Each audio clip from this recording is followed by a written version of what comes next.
Naruto. There is a big problem with my love life options. Konoha, the large playground of the ninja school.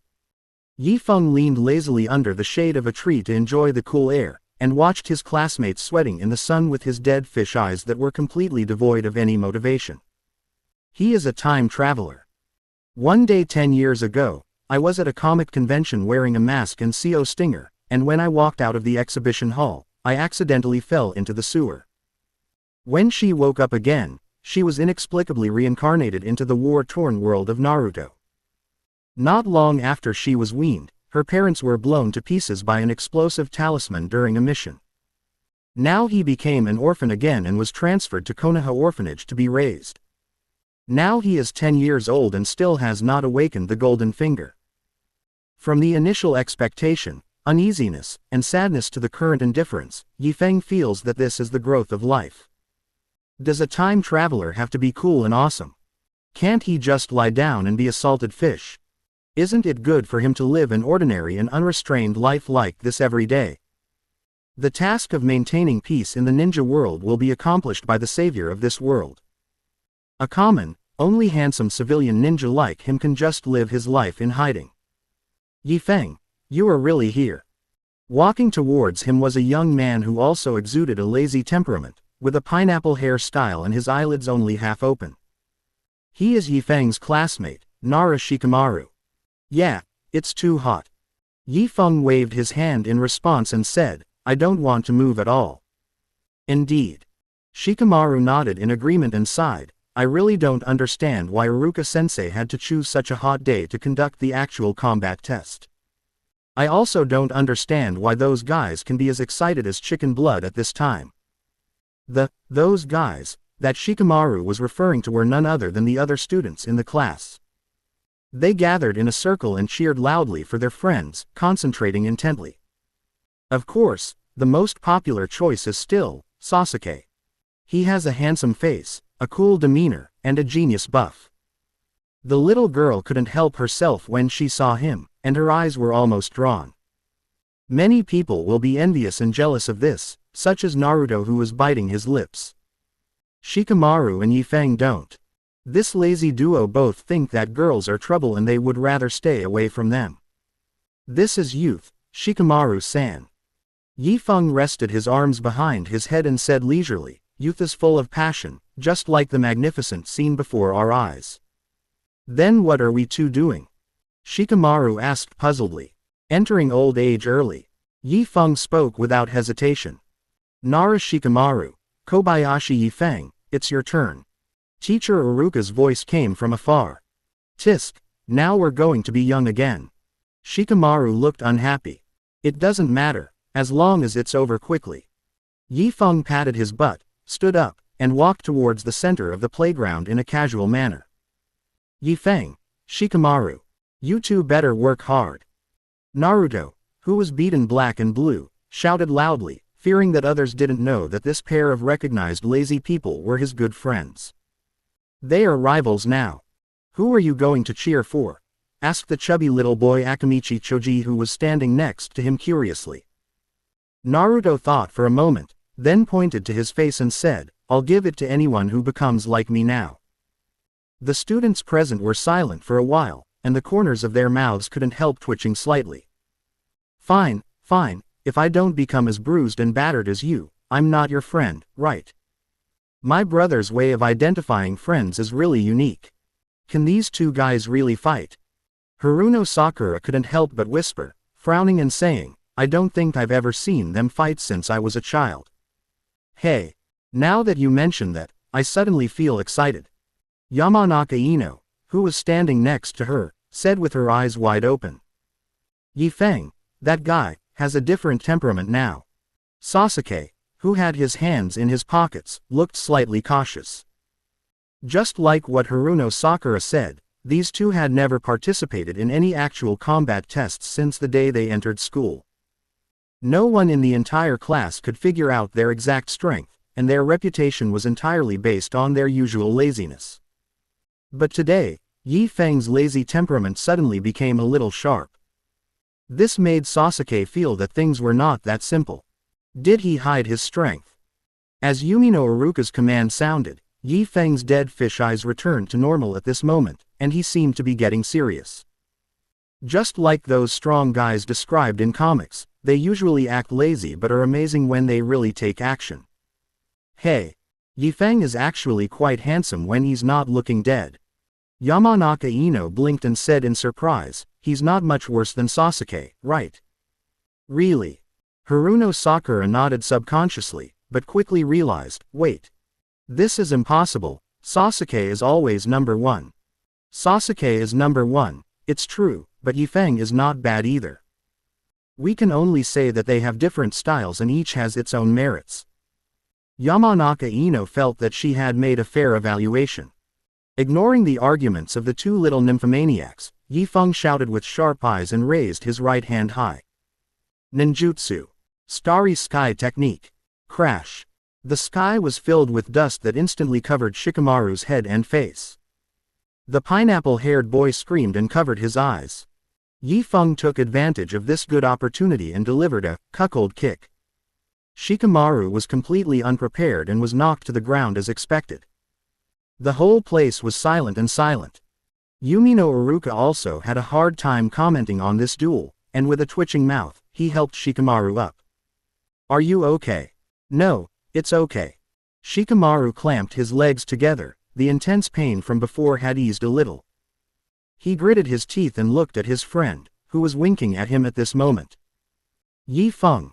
See, I told you it would be over soon. Yi Feng. Don't be angry, I'll treat you to barbecue tonight. Shikamaru. I want the deluxe version. Although he was very angry, Shikamaru still compromised with the deluxe barbecue. The two of them once again put their arms around each other's shoulders and left the ninja school grounds under the watchful eyes of many people. Yi Feng Jun. Among these subtle looks, only a short-haired girl with gray-white pupils looked at Shikamaru with envy. If Yi Fengjun was supporting her at this time, she would also be willing to get hurt. The little girl's face gradually turned red, and she quickly shook her head to drive this strange thought out of her mind. The sun sets in the west, and the setting sun is brighter than blood. In the barbecue restaurant of Konoha, Shikamaru was feasting with relish. His good friend was a very cunning person, so it was not easy to make a killing from him. Moreover, he was actually injured, so he had no psychological burden to eat. Yi Feng, on the other hand, frowned and stared at the air in front of him. The chopsticks in his hand held the barbecue for a long time without moving, as if he was being immobilized. In front of Yi Feng, a glittering screen appeared. Open black lens bracket. Welcome to the Love Life option system. This system will serve you wholeheartedly. Close black lens bracket. System. Goldfinger. After 10 years, my golden finger finally arrived. But why is it the Love Life option? Why should we have a sweet and warm love in this world where killing and being killed are the main themes? Oh my god, you must have sent the wrong product. No respond. This system was obviously a dead object without any intelligence. No matter how Yi Feng complained about it, it didn't react at all. Damn, this is a bit difficult. Scratching his head, Yi Feng stuffed the barbecue held between chopsticks into his mouth. It was the strong smell of mustard, which made his nose run and tears flow. He looked up and saw Shikamaru trying to hold back his laughter. Kid, do you think this is funny? Yi Feng ignored the childish kid in front of him and continued to study his golden finger. By the way, can this thing really be considered a cheat code? The awakening love system in the Naruto world doesn't seem very reliable no matter how you think about it. Find a girl to fall in love with and then become a gigolo. Open black lens bracket. Choose. Close black lens bracket. What the hell? Looking at the prompt box that suddenly popped up in front of him, Yi Feng's expression was a little dazed. 1. Use the Impure World reincarnation to summon Uzumaki Kushina and express your love to her. 2. Write a touching love letter and deliver it to Chiyoko of Sand Village by post. Open black lens bracket. 3. Stand on the Hokage rock and loudly confess your love to Might Guy, declaring your love for him in public. Close black lens bracket. Question mark. Looking at the option prompts that popped up in front of him, Yi Feng's eyes widened and he was completely stunned. Get sick. This system is definitely sick. What kind of love interests are you looking for? The long-dead Kushina, Chio from Sand Village. These two are okay, at least they are women. What the hell is Might Guy? That turbulent man with a watermelon-like head, wearing green tights and shouting, "Youth, every day, let me stand on the Hokage rock and loudly confess to him. That would kill me, absolutely and completely socially dead. Goodbye." Yi Feng immediately decided to banish this damn system to the cold palace and never employ it again. What a jerk. It's really crazy. He took a deep breath and began to finish the barbecue on his plate quickly. After a few minutes, the system interface began to flash red prompts. Open black lens bracket. You have 15 seconds to make your choice. Close black lens bracket. What do you mean, you are still forcing it? Yi Feng curled up his lips into a disdainful smile, picked up a piece of barbecue with chopsticks and stuffed it into his mouth. Come on, I won't choose. Wait to be wiped out. Open black lens bracket. Time is up. Close black lens bracket. Yi Feng still looked calm, he was really not afraid of death. Living in this bloody, dirty, fucked up world, it's fine to be alive, and it's no problem to die. After a few decades, you'll just be a handful of dirt anyway, so what if you die earlier? Warning. Please complete the task as soon as possible. Laugh to death. Yi Feng snorted coldly and continued to eat barbecue leisurely. If you keep warning me, I will lose if you hit me on the brow. Warning. You have 5 seconds to make your choice, otherwise, a close friend of yours will be selected and his mother will be killed. Puff. The barbecue in his mouth sprayed all over Shikamaru's head and face, and Yi Feng opened his mouth in disbelief. What a god. No, buddy. Which planet are you from? From the birth planet, right? If you don't complete the option, it's not you, the system owner, who will be killed, but you want to designate a friend's mother to explode. Crazy. What a retarded system. Warning. 4 seconds left to select friends. 3, 2, 1. The prompt interface flashing red light was like a death note, and it didn't care at all about the complaints from its host, Yi Feng. Stop, stop.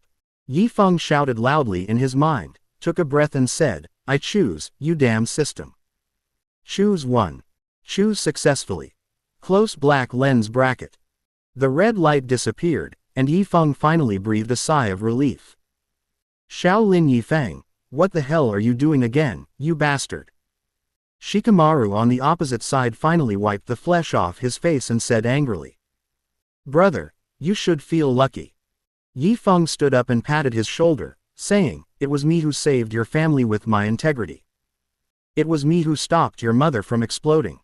So to express your gratitude, you should buy the meal. Go to hell. Walking out of the barbecue restaurant, Yi Feng looked up at the red glow in the sky. Tisk, what a sin. When the golden finger was awakened earlier, he was a little excited, thinking that his buddy's luck had finally turned.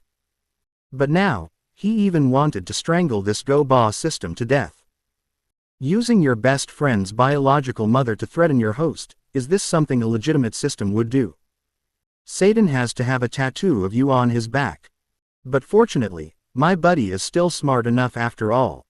Having chosen the first and most impossible task, he would never be able to be reborn. I can't blame myself if I fail to complete this mission, right? I have obtained the knowledge of the impure world reincarnation skill for you. Please summon your love interest within 5 minutes. Yi Feng's face turned green when he felt the knowledge suddenly poured into his mind.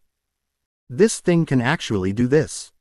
Moreover, this impure world reincarnation is a magic modification that doesn't even require the corpse of the person being reincarnated. As long as the remains of the person being reincarnated are used, it can be summoned directly. Shit, you stole the power of the Holy Grail next door, didn't you? Impure world reincarnation became the summoning of heroic spirits. But I don't have any of Uzumaki Kushina's relics. Do I have to use Naruto as a medium? Yi Feng stared and took a breath of cold air. What the hell is this, summoning someone else's mother as your love interest in front of the child? This is fucking like a new life. Open black lens bracket. Please complete the options within the specified time. Close black lens bracket. The red light flashed, and the new system issued an alarm again. Fuck. Yifeng gritted his teeth and shouted angrily, "You bastard, don't give me a chance to catch you again." He rushed out of the door and ran towards Naruto's house. Yifeng. As soon as he arrived at Naruto's door, he saw a little yellow-haired guy standing at the door. "Are you here to see me? Well, can I use your toilet for a moment?" Yifeng panted, with his hands on Naruto's shoulders. Huh. Naruto was stunned, his eyes widened. "By the toilet? You ran so far. We are good brothers, right?" Yifeng asked sincerely. "Yes." Naruto nodded decisively. His best friends in the village are Shikamaru and Yifeng, especially the latter, who has taken good care of him since he was a child. "That's it, toilet. Then come in." Naruto scratched his head. He still didn't quite understand what the connection was between being a good brother and borrowing the toilet. But seeing Yifeng's anxious look, he didn't ask in the end. "Naruto, can you wait for me at the bathroom door?" Yifeng asked loudly after entering the bathroom. He was really embarrassed to summon someone's mother to propose to her in front of her, but BYD's reincarnation reminded that the relic cannot be too far away from the summoning location. "What?" Naruto was confused again. "You go to the toilet by yourself and you want me to wait at the door?" "Brothers. All right. So, here we go." Yifeng took a deep breath, formed seals with his hands and slapped them on the ground. A mortal reincarnation technique. By the way, can this thing really be considered a cheat code? The awakening love system in the Naruto world doesn't seem very reliable no matter how you think about it. Find a girl to fall in love with and then become a gigolo. 2. Write a touching love letter and deliver it to Chiyoko of Sand Village by post. Naruto. There is a big problem with my love life options. Chapter 3. Young man, you don't want to crash. The entire bathroom was filled with confetti-like glowing light, which eventually gathered into the appearance of a human woman. She had long wine red hair and wore a dark green dress with a white high-necked shirt underneath. She looked pretty and had a gentle temperament. It is the mother of good brother Naruto, Uzumaki Kushina. The red-haired lady slowly opened her eyes and looked around in confusion.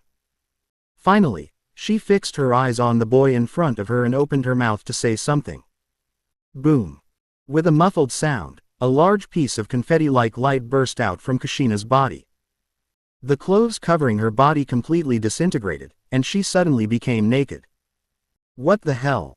Yifeng was stunned watching this scene, and quickly lowered his head when he came to his senses. Has a problem. There is definitely something wrong with this impure world reincarnation. How can the clothes fall off? Who is reborn without clothes? Kushina was also stunned for a few seconds by this sudden situation, and she quickly squatted down and crossed her arms. If you observe her, you will find that her current state is completely different from the impure world reincarnation in the original work.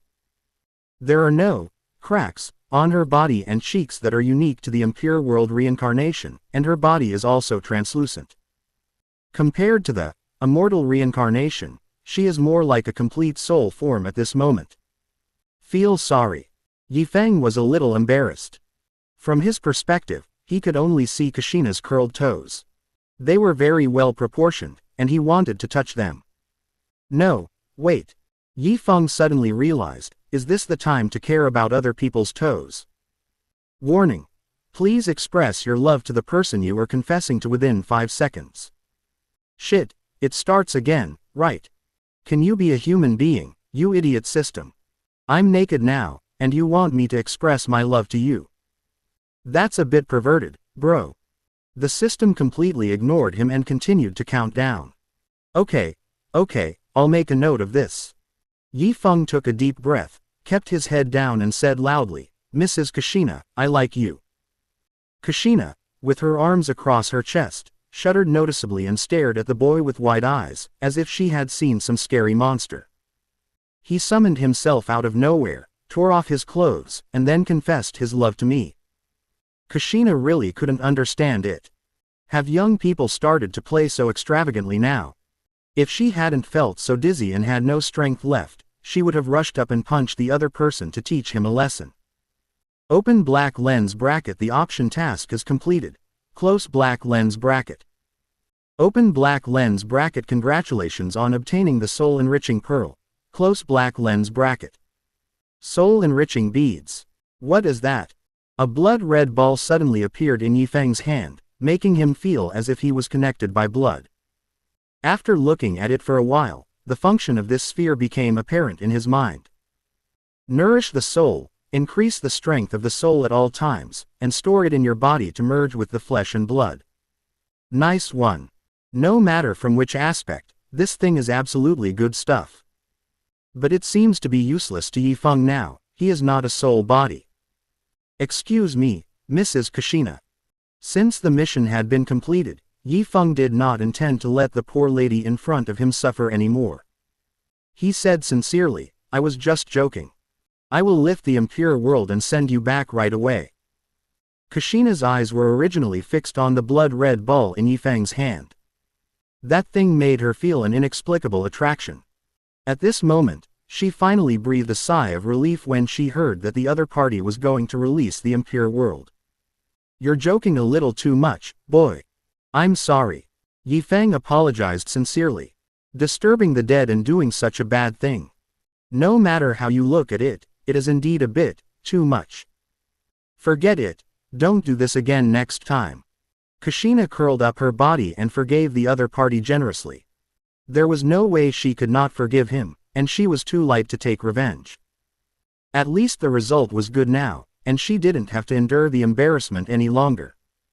Yifeng, what's wrong with you? Naruto's voice sounded from the other side of the door, confused. Who are you talking to in my bathroom? Someone else's toilet. Kushina was stunned for a moment, and looked at Yifeng with a subtle gaze. You summoned me out of someone else's bathroom to play a confession game. Ahem, I was reading a comic. Yifeng took a breath and said stiffly, I was just recreating a scene from a comic. You come to my house to use the bathroom and bring your own comic books? Naruto asked in surprise. Well, I'm almost done.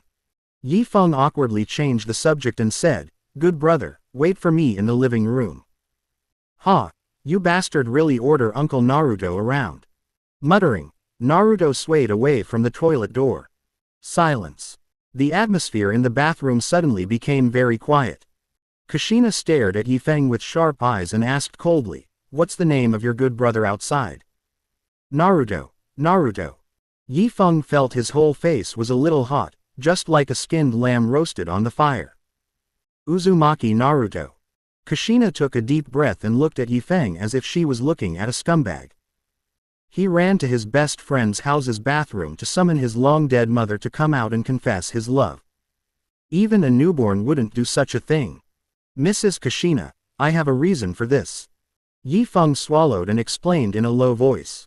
Reason? Kushina raised her eyebrows slightly. I'm cursed. Yifeng gritted his teeth and told everything that had happened to him. This is not really a quibble, he just slightly changed the concept and said that the golden finger is a curse. This is indeed a curse for him. He just wanted to be a lazy, quiet, beautiful boy, but the emergence of the Gooba system deprived him of his rights. Yifeng had a vague premonition that his future would be a life and death journey of losing his moral integrity. Isn't this a vicious curse? That is to say, if you don't use the impure world reincarnation to summon me and confess your love, Yuzuki will be wiped out. Kushina squatted on the ground with her hands protecting her chest, looking thoughtful. What a weird curse.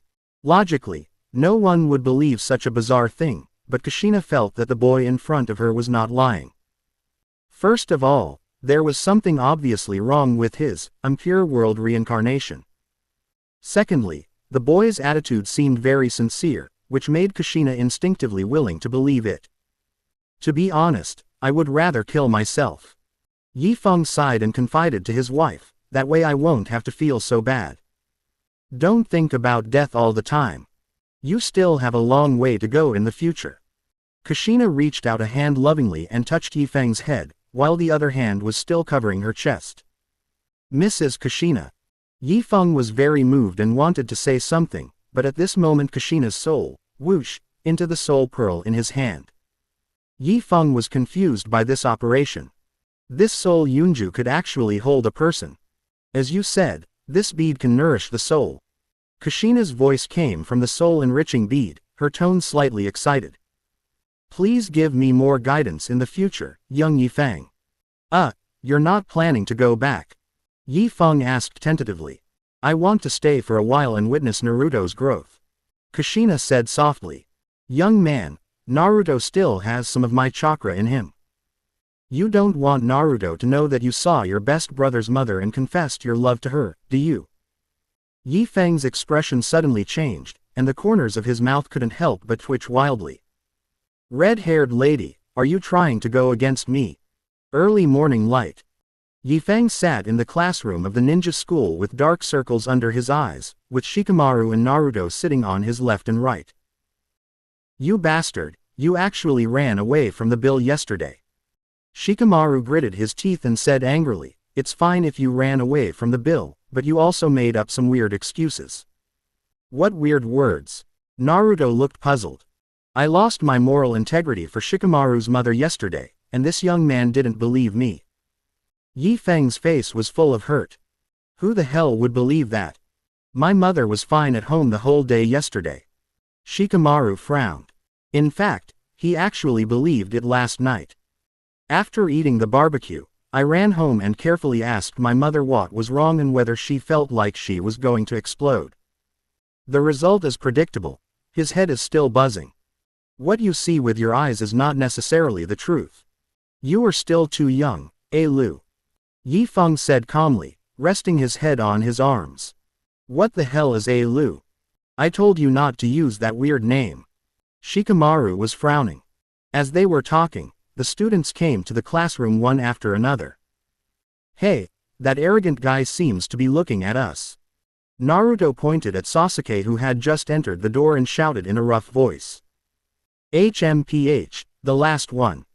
Sasuke turned his face away and snorted coldly. What did you say, you arrogant Sasuke? Naruto stood up and said angrily. I'm talking about you, idiot. Sasuke was not at all weak and responded sharply. You arrogant guy, I think you are courting death. Naruto raised his fist and was about to fight. Calm down, calm down. Shikamaru pulled Naruto's clothes to prevent him from rushing forward. At the same time, he looked at Yi Feng and said helplessly, help me quickly. It's good to be young. Yi Feng looked indifferent, and even held his chin with one hand, expecting them to fight. A light pink figure appeared, completely attracting Naruto's attention. Haruno Sakura glanced at him, then turned her gaze to Yi Feng in the middle. She frowned and chatted with her best friend Ino beside her. I heard that we will have a new teacher this school year. Yes, he said that he wanted to teach us to understand the will of fire.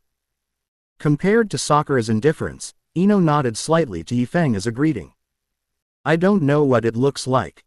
It should be the type that is very literary.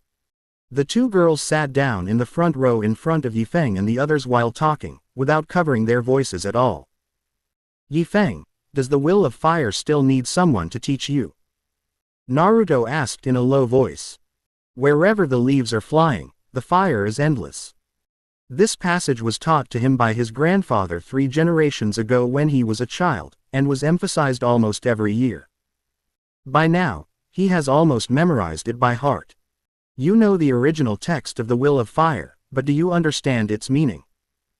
Yi Feng yawned with his eyes wide open, and said, even if you understand it, it is your own understanding, not the understanding that the school wants to teach you. Ah. Naruto scratched his head and said, is there a different way to interpret this? What you are taught in school is the understanding that the Konoha high-ranking officials want to instill in you. They want to tell you that this is the only explanation for the will of fire, rather than you figuring it out on your own. Yi Feng said calmly. Naruto frowned, his expression thoughtful. Yi Feng, that's enough. Shikamaru reminded quickly. Okay. Yi Feng stopped talking, closed his eyes and began to rest. Yi Feng, don't you agree with the will of fire? Kushina's voice sounded in his mind. It's a trick. Yifeng's answer was concise and to the point. Isn't that a bit biased? As the wife of the fourth Hokage, Kushina now quite approves of the will of fire. After all, her husband once devoted his life to this belief. Think about Naruto's situation, and think about the children who were sent to the battlefield before they were 10 years old during the Third World War. Yifeng's tone was still gentle, but his words were full of aggression. This is all the result of the will of fire you mentioned. Kushina immediately stopped talking and fell into silence. Pat, Pat. A young man wearing a Konoha uniform vest walked up to the podium. He had a turban on his head, short silver blue hair that reached his ears, and a gentle smile on his face. It was him. Yifeng narrowed his eyes slightly and recognized this familiar face who had appeared in the original novel. Hello, everyone. The new teacher politely wrote his name on the blackboard and said with a smile, My name is Shuimu, and I will be with you for the next 3 years. This Mizuki teacher is quite handsome. Sakura exclaimed. Yeah, and he's the warm-hearted type. Ino nodded in agreement. I don't think he's handsome. Naruto, who was sitting in the back seat, was a little jealous and muttered, he looks a bit effeminate. Although Naruto thought he was speaking quietly, Sakura, who had sharp hearing, still caught it clearly. She turned her head and glared at him fiercely. Shut up. Oh. Naruto didn't dare to refute and lowered his head sullenly. Naruto actually likes this type of girl. Seeing this scene, Kushina spoke again and commented pointedly, I don't think this girl is suitable for him. But there's nothing we can do. He's already gotten too carried away. Yifeng sighed and said, it seems like he still hasn't realized that he lives in Gotham. That place is home to a lot of clowns.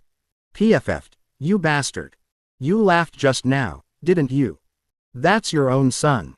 How can a mother like you laugh? Shut up, who do you think is the reason? As soon as Kushina finished speaking, she suddenly felt Yifeng's body pause. What's going on? Wait a minute, the curse is coming. Kushina was stunned. Is it so random?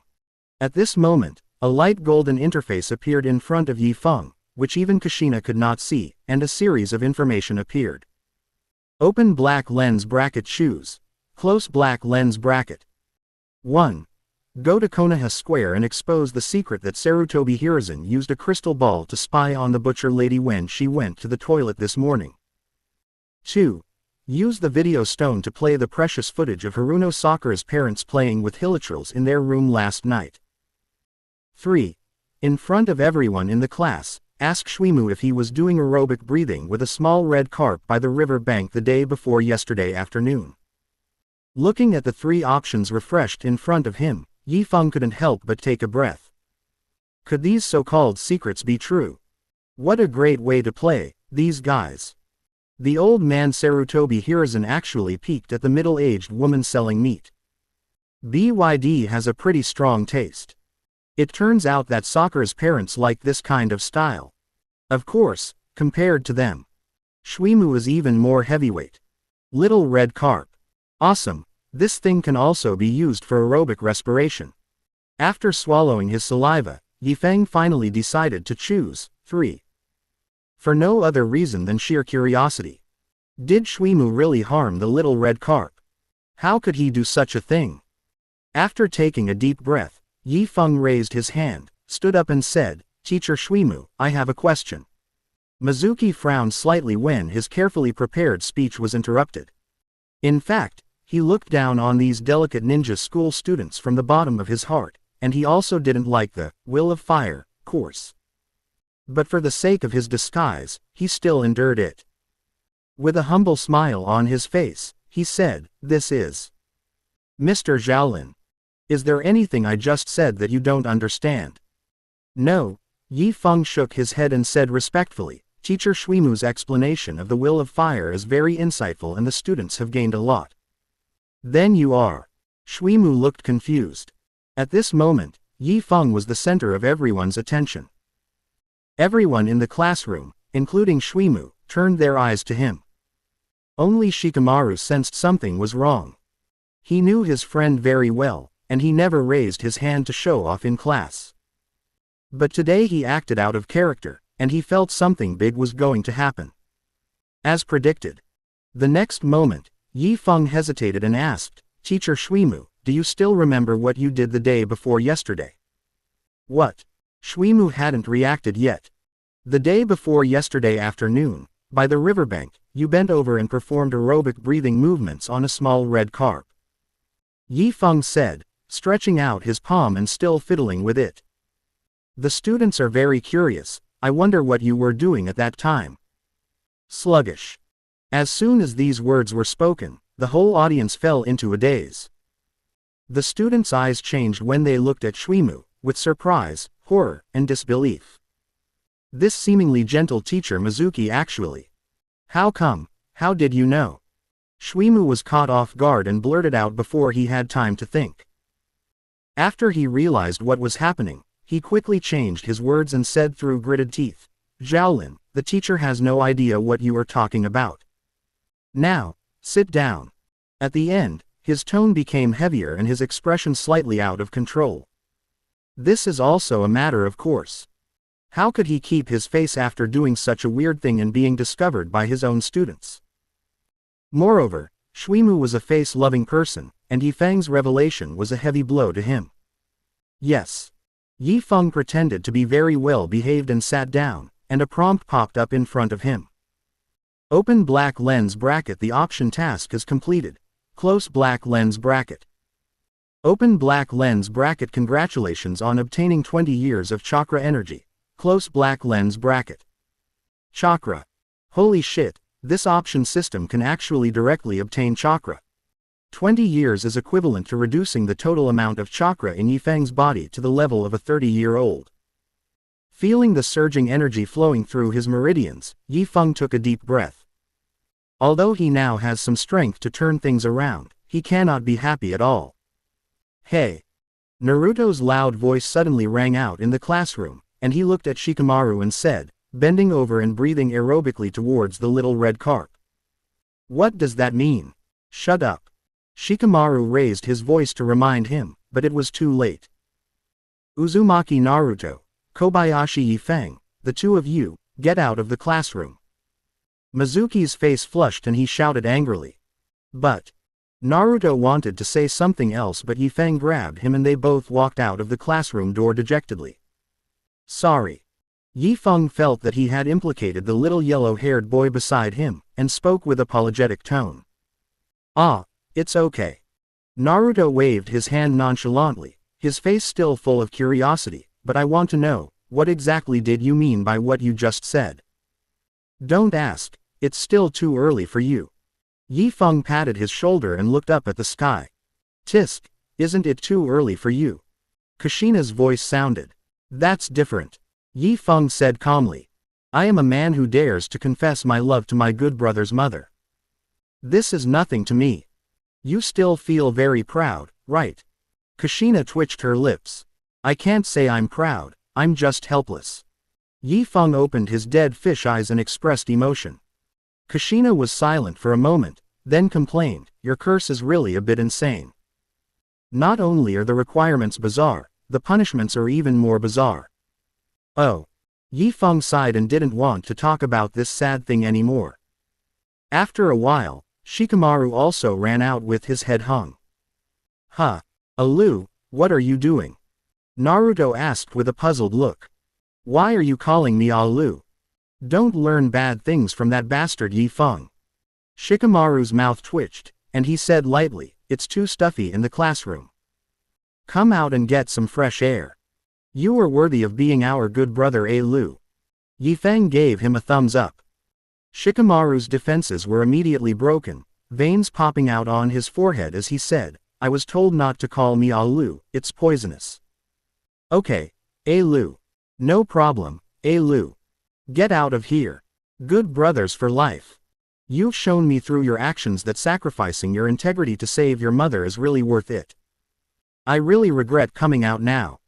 A few people were laughing and joking outside the classroom, but Mr. Mizuki inside the classroom had a gloomy face.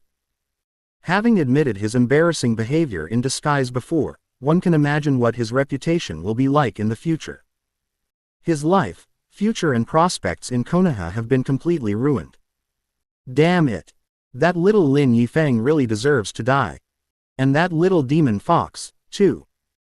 Mizuki now wanted to rush out of the classroom immediately and cut off the heads of these two little bastards with a kunai and kick them like balls, but the little bit of rationality he had left prevented him from doing such an impulsive thing. Revenge must be taken, but now is not the time.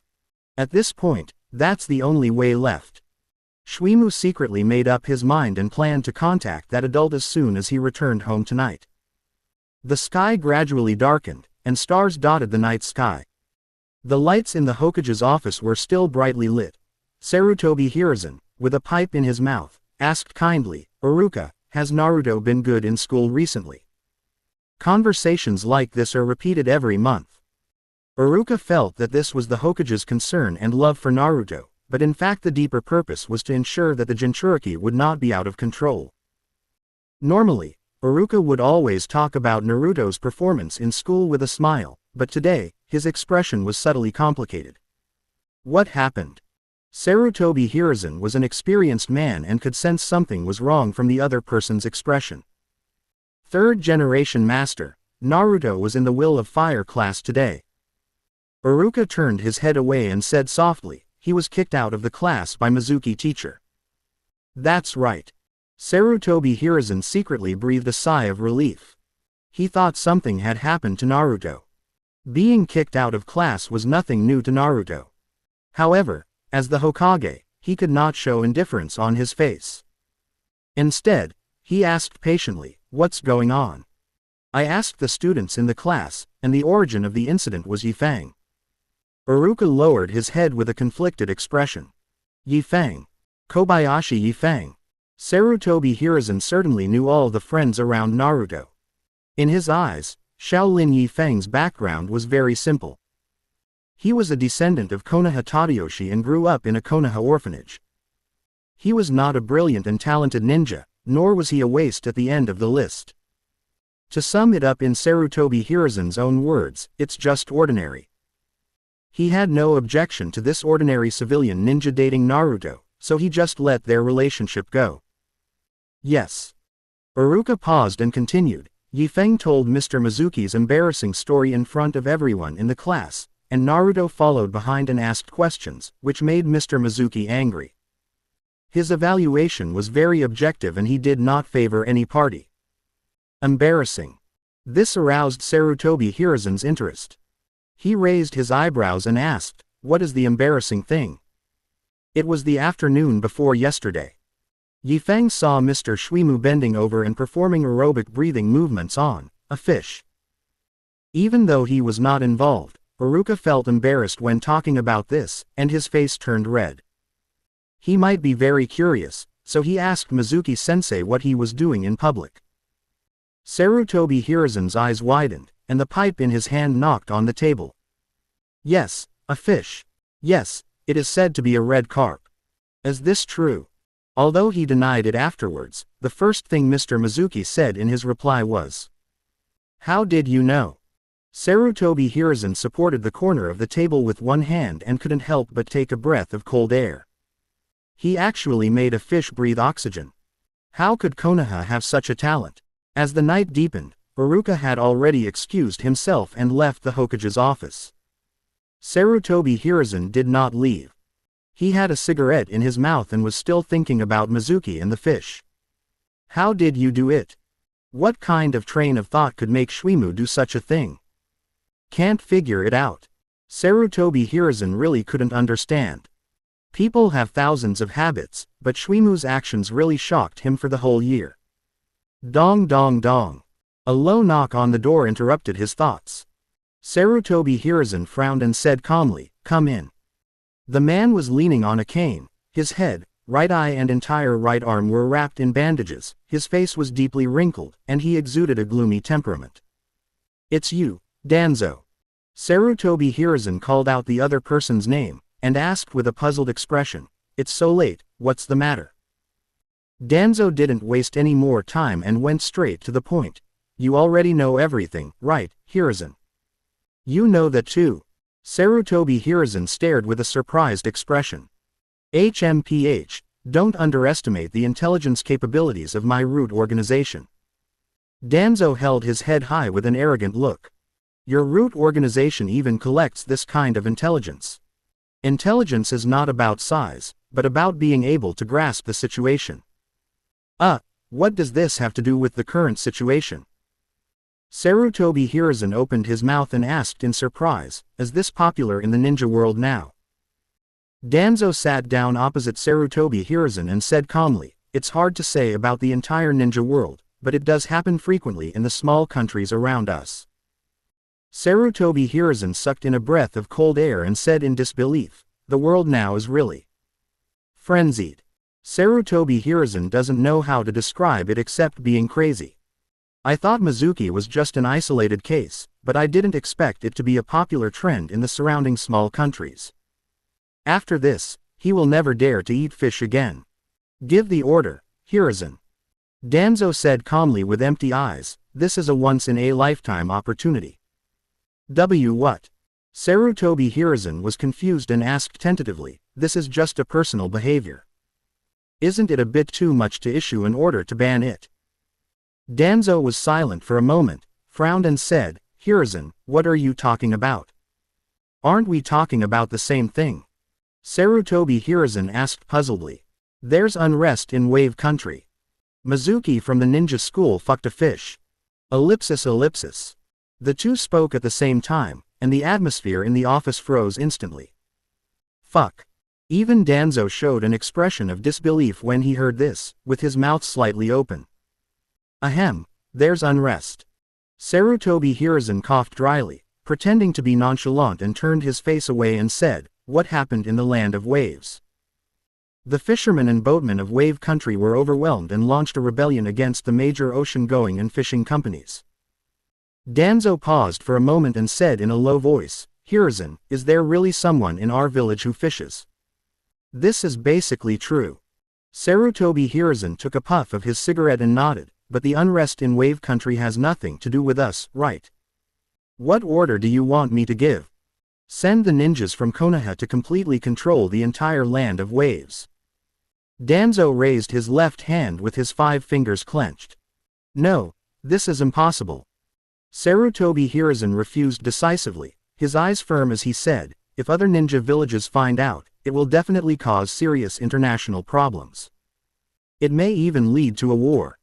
As long as we can take control of the Wave Country as soon as possible with lightning speed, why should we fear war? Danzo, you are too radical. Konoha has just ended the war a few years ago, and now we need to recuperate. You are so stupid, Hiruzen. You are so soft-hearted to ignore such a great opportunity. No need to say more, Danzo. Sarutobi Hiruzen waved his hand and sighed, it's late now, it's time to rest. You will regret this, Hiruzen. Danzo swung his sleeves and slammed the door. Looking at his old friends departing back, Sarutobi Hiruzen stood up and looked out the window. The moon is bright and the stars are sparse, and thousands of lights are lit up in Konoha. This beautiful and warm night scene reminded him of Shwimu again. His family seemed to live in a southern neighborhood. Sarutobi Hiruzen walked to the desk and lifted the cloth covering the crystal ball. Being exposed in public by Zhao and Yifeng, Shwimu shouldn't do such weird things again. But what if this guy gets even more excited because of being exposed? It's not impossible. Sarutobi Hiruzen had seen similar perverts before. Of course. He was not interested in Mizuki, a man. Sarutobi Hiruzen felt that his orientation had always been normal. He was just simply curious about how such a wonderful thing could be done. The crystal ball showed the picture, and Sarutobi Hiruzen chose the location of Southern Block. He didn't see the famous scene he wanted, but saw Shwimu chatting with a suspicious man in black. Konoha, Southern District. I will head to Lord Orochimaru's base tomorrow evening, Mizuki whispered to the man in black. Originally, he planned to make some achievements in Konoha first, so that when he went to join Orochimaru, he would be taken seriously by the other party. But now, we can only say that plans cannot keep up with changes. If he doesn't leave now, he will be infamous in Konoha forever. It's all because of that stinky brat named Zhao Yifeng, he really deserves to die. It's fine once you've thought it through, but why tomorrow? The man in black's voice was a little hoarse, but it was obvious that he was a man. I still have something to deal with. Mizuki's eyes flashed with murderous intent. Okay. The man in black didn't ask any more questions and nodded. We'll meet here tomorrow evening. After the brief conversation, the two immediately went their separate ways. The man in black was heading east, and when he passed a bush, he suddenly felt something was wrong. It was too late to turn around, as a long knife was placed on his neck. This is Konoha Anbu, come with us. On the other hand, Mizuki's destination was the west of Konoha. He found out from the archives of the ninja school that Kobayashi Yifeng's residence was right here, and he was going to dismember his body tonight. Then go find that little fox demon, trick him out and let him see the miserable state of his friend with his own eyes. When he is most desperate, pierce his throat with a kunai. That scene will definitely be wonderful. Arrived. Looking at the lighted hut in front of him, Mizuki licked his lips with his tongue. It's hunting time, he can't wait any longer. Looking around and seeing no one in sight, Shuimu chose to push the door open and walk into the house. He was not afraid of the brat running away, nor did he care about the other party's screams. In the face of absolute strength, all these struggles were in vain. How come? No one. To Shuimu's surprise, his prey was not in the house. Although the lights were on, the whole house was empty. Mr. Mizuki, are you looking for me? A playful voice sounded from behind Shuimu, causing him to be stunned for a moment. Taking advantage of this opportunity, a shuriken flew past his hair and hit the pillar behind him. Turning around, Shuimu touched his hair, looked at the boy in front of him and laughed wildly. You are such a loser, Kobayashi. You missed the shuriken with such a good chance. If you had hit me just now, you could at least hurt me a little. Now, you can only die with this regret. Shuimu's face was full of ferocity, and he was about to rush towards Yifeng with the kunai in his hand. But before he could take a step, he felt his legs being bound tightly. What? Shuimu lowered his head and found that his lower body was tightly tied with steel wires. You did it, and when? Yifeng pointed at the shuriken stuck on the pillar behind him. The hanging wire reflected an orange-red halo under the light. Damn it! Shuimu's face turned green with anger, and he realized that the shuriken he threw just now was just a feint, and the real purpose was to set up this trap. You little brat, do you really think you can? Of course I didn't think that I could trap you just like this, Mr. Mizuki. Yifeng narrowed his eyes slightly and formed a seal with his hands. For a chunin like you, I have always been on high alert. That technique is... Shui Mu's eyes widened and he stared. Wait, don't. Fire style. Phoenix flower technique. Yifeng's cheeks bulged and several flames came out of his mouth. Boom. The flame directly ignited the kerosene on the surface of the steel wire, and along the transmission path it directly wrapped around Shuimu's entire body. Looking at Shuimu, who was on fire and screaming in front of him, the firelight shone on Yifeng's face, flickering. Early morning light. Yifeng woke up in his room, stretched, dressed and prepared to go out. Kushina's distinctive voice sounded in his mind. Brush your teeth and wash your face. Oh. Yifeng sighed with his dead eyes open and walked into the bathroom obediently. That's right, young people should pay attention to their image. Kushina smiled with satisfaction. Okay, you are the old mother and you were right. Yifeng rolled his eyes. Ha ha ha ha. Kushina laughed even louder, and said meaningfully, if you were my son, you wouldn't have such dead eyes like this. It will become the largest number in the playing cards, right? Yifeng counterattacked mercilessly. You are such a jeer at your good brother. Kushina's tone was quite dissatisfied, but then she said proudly, even if Naruto is a clown, at least he dares to confess to the girl he likes. Humph, he is worthy of being my son. Then, have I never confessed? Yifeng asked back. You. Kushina was suddenly speechless. Mom, I need to go to the bathroom. Yifeng reminded. Yeah, close your eyes. Kushina's muffled voice sounded. The two of them are now in a very strange symbiotic state. Kushina in the Soul Pearl can sense everything outside through Yifeng's body, including going to the toilet and taking a bath. If she opens her eyes, she can really see everything. Do you think the third Hokage will look for me today? Yifeng asked suddenly. It should be possible. Kushina was silent for a moment, and analyzed. A student who has not yet graduated from the ninja school can kill a chunin. No matter which era he is in, he can be considered a genius. The old man, the third generation, has always been very rare for geniuses. Very funny. The younger they are, the more they can kill, the more talented they are. Ninjas are truly cruel creatures. Kushina didn't comment on Yifeng's conclusion, but just sighed slightly. Young man, that's wrong. Thank you. Yifeng looked down and quickly straightened his pants. He tied his belt and then suddenly realized what was happening. The corner of his mouth twitched fiercely. Old mother, didn't you say you closed your eyes? I was just chatting with you, so I opened my eyes subconsciously. Kushina said nonchalantly, it doesn't matter. In my eyes, you're just a child, so it's not a big deal. I'm the one who's at a disadvantage. Don't children have the right to privacy? Yifeng retorted angrily, picked up his backpack and walked out of the house. Ninja school. Yifeng walked into the classroom and found Shikamaru and Naruto already sitting in their seats. Yifeng, here.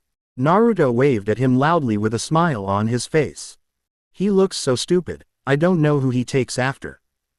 Kushina couldn't help but complain.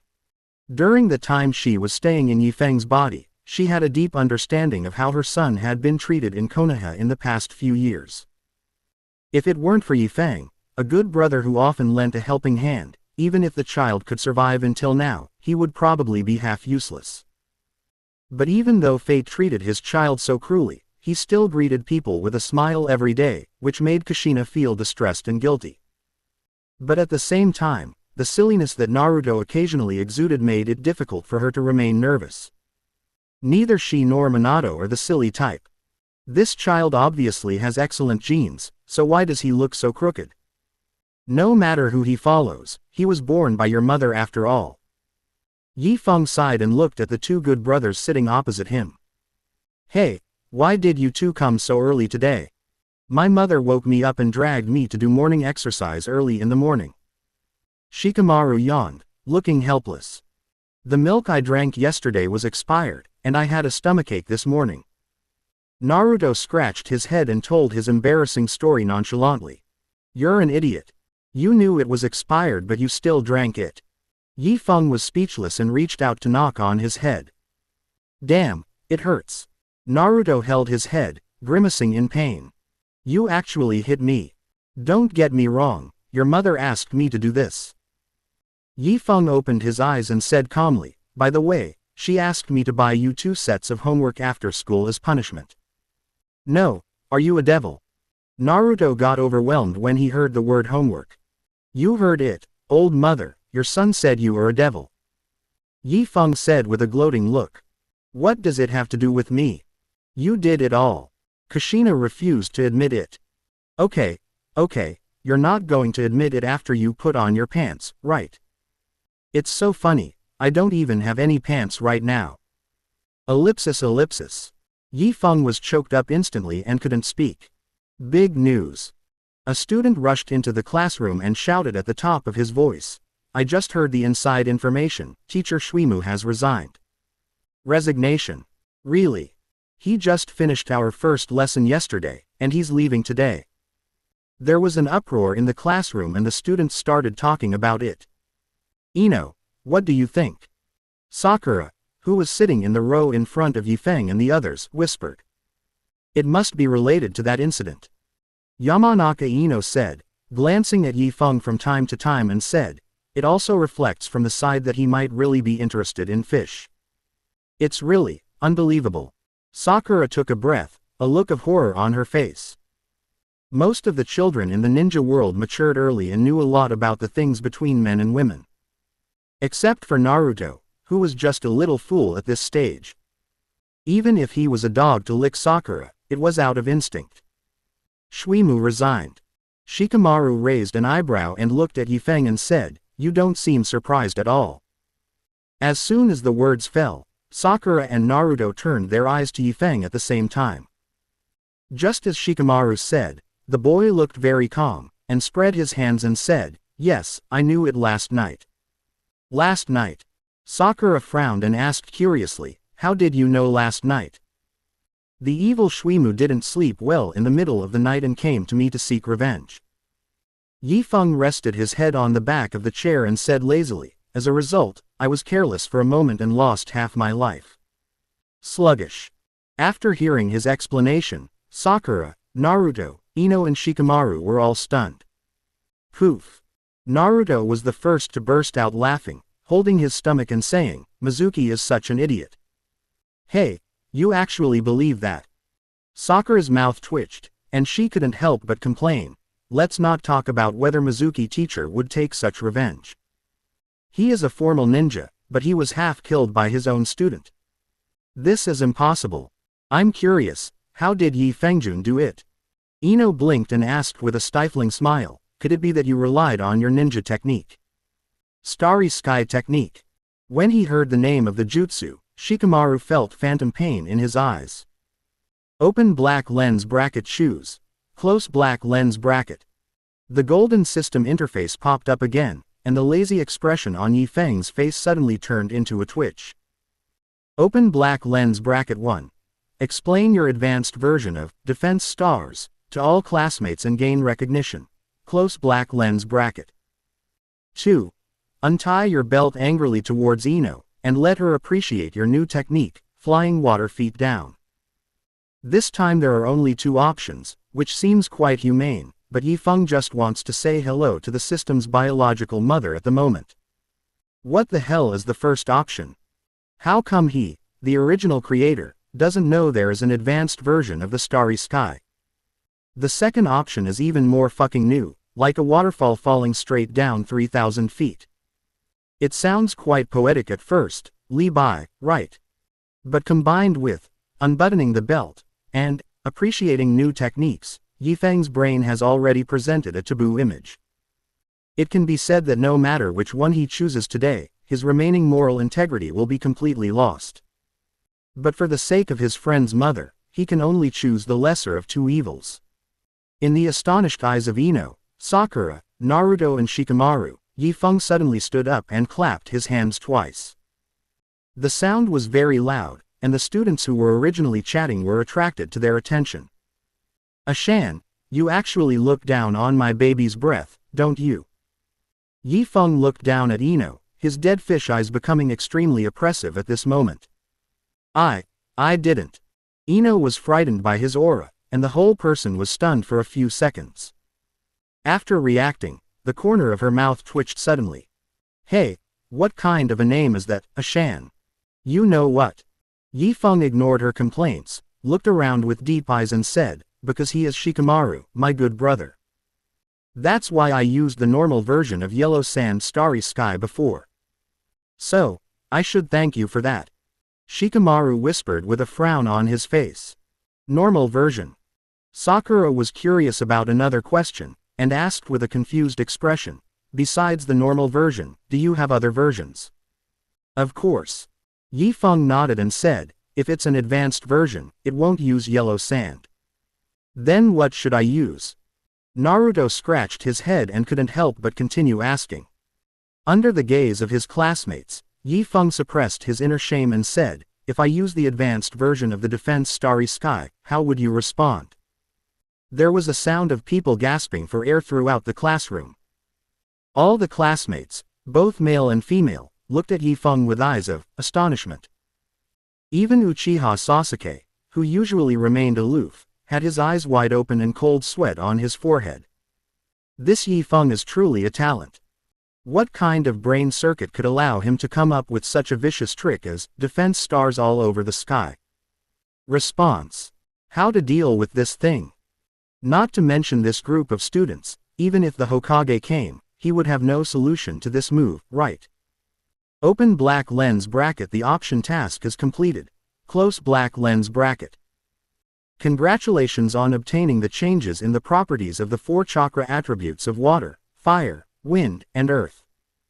The system reward directly gave Yi Feng 4 attributes of chakra nature changes. Combined with the lightning attribute he already possessed, this wave of 5 attributes of chakra was completed. But if given a choice, Yi Feng would rather not have it. Without strength, he can just lie down and be a worthless person, but losing his moral integrity will cause great harm to his soul. The dog system misled me. Yi Feng appeared calm on the outside, but he was filled with grief and indignation in his heart. Just at this moment, Uruka's slightly complicated voice sounded outside the door. Shaolin Yi Feng, come with me. The head teacher with a scar on his face was also quite shocked at this moment, obviously having heard Yi Feng's shocking speech earlier. Answer the question full of stars. He, Yumino Uruka, has always been law-abiding and honest. How could he have taught such a talented student? With a myriad of emotions in his heart, Uruka walked towards the principal's office with Yi Feng with a melancholy face.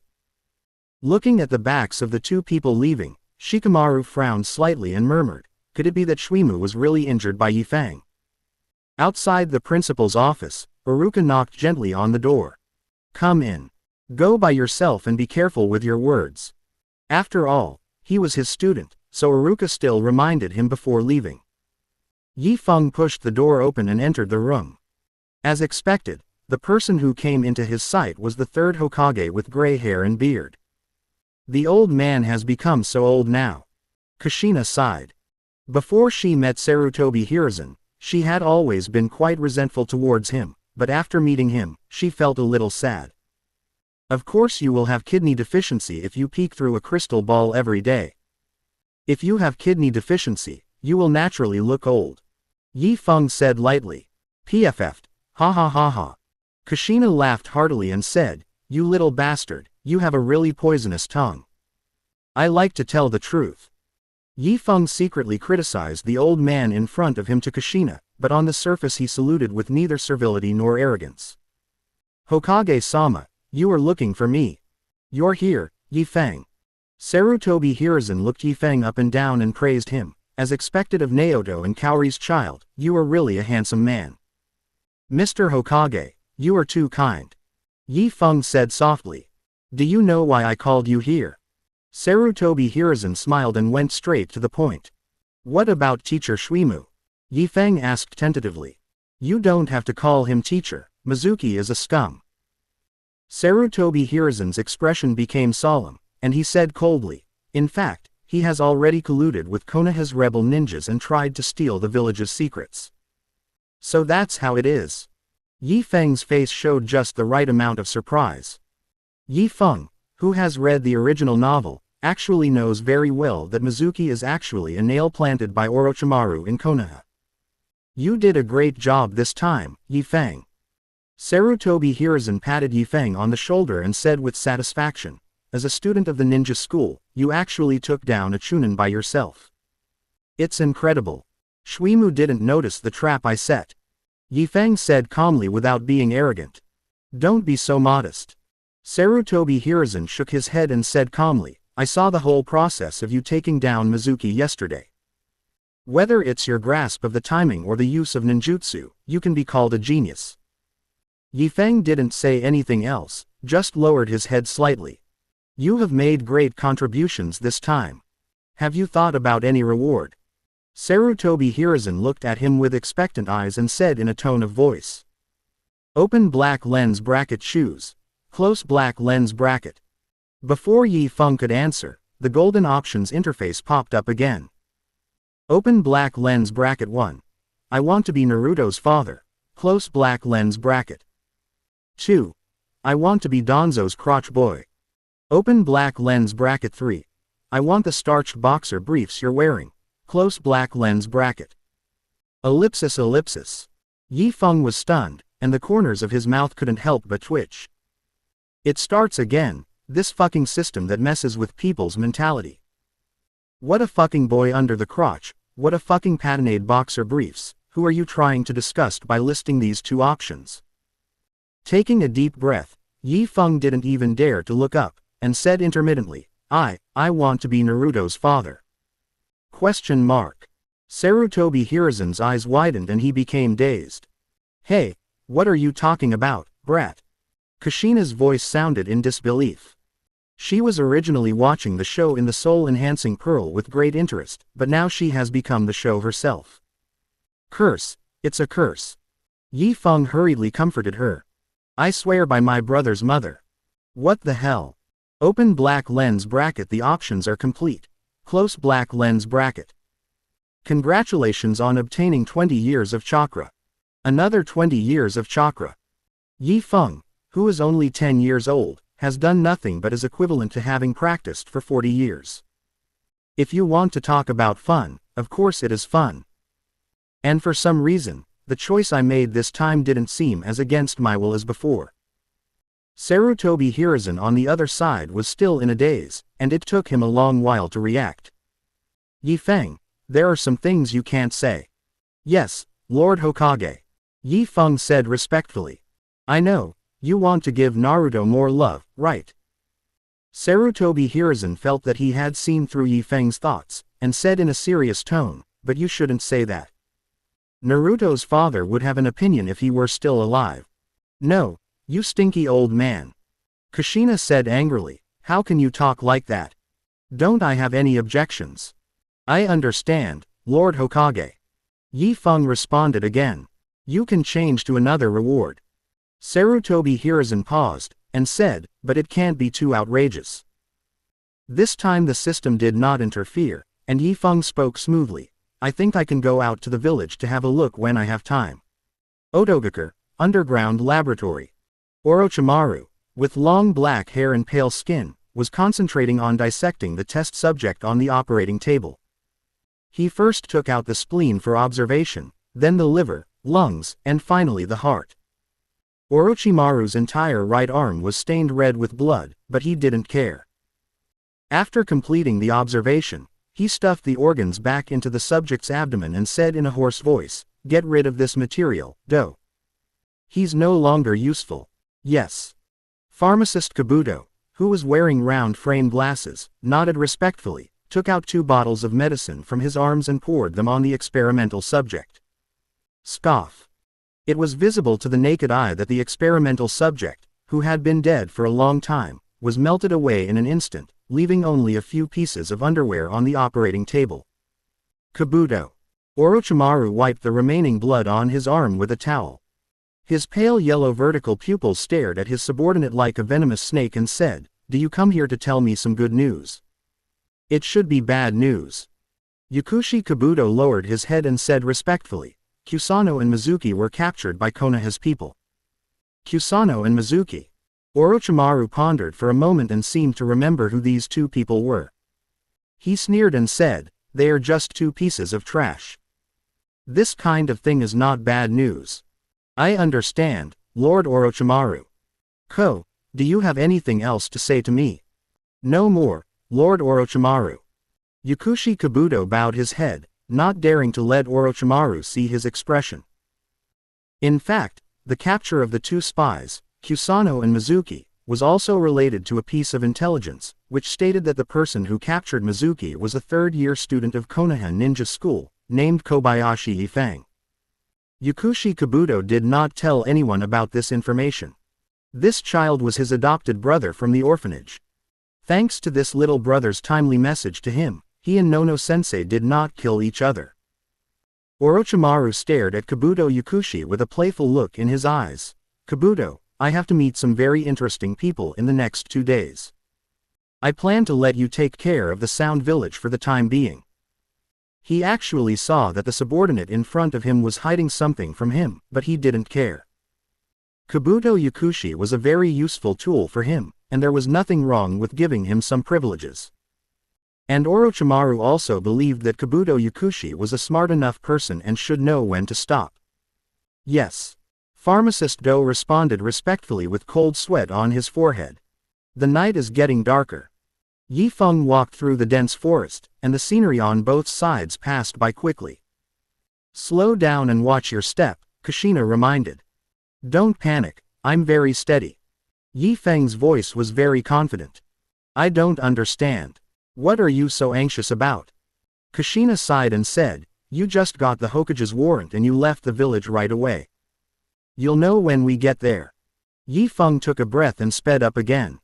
You are so mysterious. Can you at least tell me where the destination is? Kusa village. At this moment, in the Kusagakure village. Flap. The red-haired girl dropped the oil lamp in her hand to the ground and covered her mouth tightly. An extremely terrifying scene was reflected in her pupils. Several ninjas from the same village were lying on her mother's arms, thighs and shoulders like evil spirits, sucking her life force. Intense fear invaded the red-haired girl's brain, causing her body to become stiff as if petrified. But after the fear, there was an extreme anger. She wanted to rush forward to save her mother, even if she was about to face a group of terrifying evil spirits. But just as the girl was about to rush forward, a tall and strong figure blocked her way. Is it you? The red-haired girl trembled and looked terrified. Koishikawa Ryun, the chief of the Kusagakure Village Operations Department, is undoubtedly a Jonin and has experienced many battles. Back off, kid. Koishikawa Ryun looked down at Karen and said expressionlessly, it was your mother's last wish to let you live. Don't let her down. Why? Karen burst into tears and shouted, why must my mother die? This is for the future of the land of grass. Koishikawa Ryun said calmly, you should know that we are fighting against the villains of the land of grass. If our main ninjas can recover as soon as possible, the balance of victory will tilt towards us. No, I don't want it. Karen shook her head frantically, her face full of anger. I don't care about the victory of the grass country, I only want my mother. Get out of my way. Even though she was usually afraid of the chief of operations, at this moment, Karen bravely raised her fist towards him for the sake of her mother. HMPH, you stubborn kid. Koishikawa Ryun sneered and also swung his fist to fight back. He didn't intend to kill the disobedient child in front of him directly. Her bloodline was still very useful to the Kusagakure village. He only needed to punish her appropriately and knock her out. However, just as his fist was about to touch Karen's forehead, a slightly shorter figure stood in front of Karen. Thump. There was a muffled sound in the air, and Koishikawa Ryun's body flew backwards. Before he landed, the short figure suddenly appeared at his waist and abdomen as if teleporting. He raised his fist and punched down. Boom. Koishikawa Ryun's body was pierced through the ground, creating a hole several meters in diameter. A mouthful of blood spurted out of his mouth, and his consciousness became blurred. Dust was flying all over the sky and strong air currents were everywhere. The moonlight sprinkled on the young man, and at this moment he looked like a god descending to earth, with great power and majesty. When Karen saw this scene, she was completely stunned, her face full of shock. As if sensing her gaze, the boy glanced at her and said, "Are you okay?" "Yeah, I'm fine." Karen nodded stupidly, then reacted and said, "But my mother." "Minister Koishikawa. How is this going? Who are you, little brat?" When the people of Kusagakure village heard the noise, they all came out of their huts and saw the operations chief lying on the ground with surprised expressions on their faces. Yi Feng didn't waste any more time talking to them, he just formed seals with his hands and slapped the ground. Earth escape. Earth piercing. Not good. Get out of the way. Suddenly, spikes appeared from the ground, piercing through the two ninjas who were unable to dodge. The other grass ninjas reacted quickly and dodged the first wave of attacks from the spikes. But they underestimated the range of Yi Feng's ninjutsu. Even if they were far away from the center of the technique, they still could not escape the fate of death. PFFT.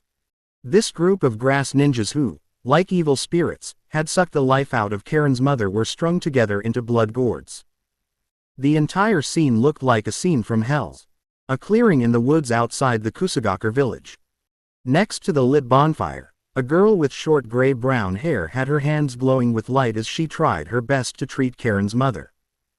Only when she was exhausted and a layer of cold sweat oozed out of her forehead did she slowly withdraw her hand. "Mommy, what's wrong?" Yi Feng looked at the short-haired girl and asked in a low voice. The girl named Mommy said nothing, but shook her head at him regretfully. "Sorry. You've tried your best." Yi Feng patted her shoulder. "If I had asked someone to leave you a signal earlier, Asami lowered her head, looking guilty. She and Yifeng are childhood friends and grew up in the Konoha orphanage. Unlike Yifeng, this child is very talented in medical ninjutsu. He was carefully taught by the pharmacist Nono for 2 years until he was adopted by a wealthy businessman when he was 8 years old. This wealthy businessman later bought an entire street in the Land of Grass and chose to settle there. Asami naturally became a member of the Land of Grass. Although they are far apart, their relationship has not faded. Mami's wealthy adoptive mother was in the food business, and her business scope covered half of the ninja world. Mami herself often followed her adoptive mother around, and occasionally returned to Konoha to meet up with Yifeng.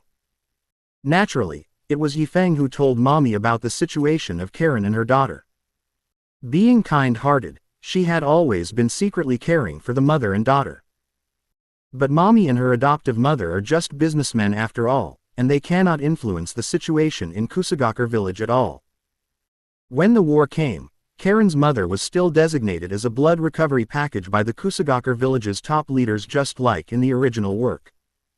Mami felt something was wrong, so she ordered her caravan to leave a signal that only she and Yifeng would understand when they went to Konoha to sell goods. Her original intention was to let Yifeng think of a solution, but she never expected that her childhood friend would choose to break into the Kusagaker village and rob people. The people were rescued, but it was too late. It's no use even if you sent the signal earlier. It can only be said that it was a coincidence. Yifeng glanced at the dazed little Karen and sighed. If he had not been strong enough to send the signal earlier, it would have been useless for him to come. I'm sorry, Mrs. Kushina. Yifeng walked to Karen's mother and squatted down. Looking at the haggard red-haired woman in front of him, he said apologetically, I wanted to give you a surprise. It's not your fault, boy. Kushina's voice was unusually gentle at this moment, like a trickling stream. I have received the surprise you gave me. Only then did she finally understand why Yifeng asked the third-generation old man for the freedom to leave the village, as a reward. It was not for himself, but for her. Faced with such sincere feelings, it would be a lie for Kushina to say she wasn't moved. If she was still a young girl and not married, she would probably not just be touched but directly fall in love with him, right? Ma'am, I hate this world. Yifeng's desire to change all this became stronger. Looking at the miserable mother Karen in front of him, a fire was burning in his heart. What do you want to do? Kushina could sense the heat in his chest, and even had an illusion. If he spewed it out, he could even set the world on fire. I want to transform it. Yifeng's face was solemn and his tone was firm. He wants to turn this bloody and dirty world into his ideal paradise, not only for Karen's mother who was dying before his eyes, but also for everyone who was suffering in this world. Yifeng breathed a sigh of relief and was about to stand up, but his expression suddenly froze at this moment. Kushina didn't notice his abnormality, and was still pondering the meaning of the word, transformation. After thinking for a long time without any clue, she gave up struggling and said, Tell me, what does transformation mean? There was no response, and Kushina frowned. Hey, boy. Don't argue, old mother. I'm thinking. A familiar options interface appeared in front of Yifeng, with a golden halo shining brightly. Open black lens bracket choose. Close black lens bracket. 1. Use the holy water of life in your mouth to replenish your magic to save Karen's mother. 2. Use the impure world reincarnation to summon the ghost of Karen's mother and let her accompany your wife Kushina. Open black lens bracket 3. Serve while hot. Close black lens bracket. While it's hot. This BYD system is as perverted as ever. First, let's rule out the third option. The remaining 1 and 2 are not that difficult to choose. After all, there is a difference between a real human body and a ghost. Who wants to die if they can live well? But the key is, where did the holy water of life come from in his mouth? Could this system simply want me to take advantage of the dead? Wait, I can't think like that. At first, I had no idea about reincarnation of the impure world reincarnation. After I made the choice, I was directly indoctrinated with a set of methods of reincarnation of the impure world reincarnation. Maybe it will be the same this time. Taking a deep breath, Yifeng decided to do it. The squatting body turned into a kneeling position, and the head gradually moved closer to Karen's mother. Young man, are you doing a kidney surgery? Seeing this scene, Kushina was stunned and said in disbelief, "Shut up, you mad man." "Curse." Yifeng replied. "Curse ass." Kushina didn't believe it this time, and she became very angry. How can there be such a curse that allows you to desecrate the dead? Even if you want to try the taboo, at least find a living person. And you too, are you just going to stand there and watch? Kushina was talking about Asami and Karen. The two girls were deeply shocked by Yifeng's behavior at this time. Their eyes were wide open and their mouths were slightly open. Unable to understand. Yifeng's behavior was beyond common sense, which made the two girls completely unable to understand. As a result, the CPU was burned out and the brain was completely in a state of shutdown. "Shut up. You still have time to shut up now." Kushina's voice naturally could not reach the brains of the two girls that had completely stopped functioning, so she could only tirelessly persuade them, "There is an abyss ahead, young man." Yifeng continued to maintain his magic replenishment state, and explained in his heart, "Madam, please don't make a fuss. I can save her. If you can save this girl, I will take your last name from now on." "Shut up. Karen's mother is already dead." Kushina got stuck at this point. Karen's mother, who originally looked emaciated and had only skin and bones left, actually began to fill up visibly. The bite marks on her shoulders, arms, and calves gradually disappeared, and even her slightly gray hair became fresh. Kushina's eyes widened in the spirit orb, and her face was dazed as she looked at the scene. Miracle. In her eyes, this was simply a miracle of resurrection. How is this possible? Yifeng, what on earth did you do? Yifeng couldn't answer at this time. He felt that Karen's mother had woken up at this time. But that soft little mouth had no intention of leaving, still frantically asking for more. "Congratulations on receiving the holy water of life reinforcement. All your body fluids have gained the power to revive life." Yifeng didn't pay attention to the option reward prompt for the time being and just quickly withdrew. But at this time, Karen's mother was no longer limited to using her mouth. She also used both arms to hold Yifeng's head. "Mom." The force was not relaxed until Karen screamed. Yifeng quickly stood up, wiped his mouth and said, "My apologies, ma'am. I just had to act in a hurry." He thought that Karen's mother must have been unconscious before, so he apologized first and talked things out. "My name is Rina, Uzumaki Rina." Reaching out her hands to hug the running little Karen, Mrs. Rina knelt on her knees, lowered her head and said, "My benefactor, you don't have to apologize. I am the one who should thank you for saving me.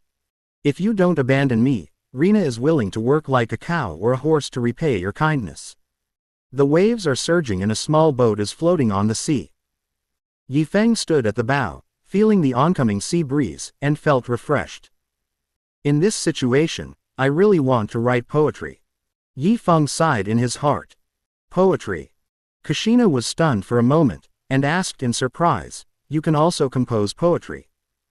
Can you recite a verse for me to hear?" "Oh, see, you are all water."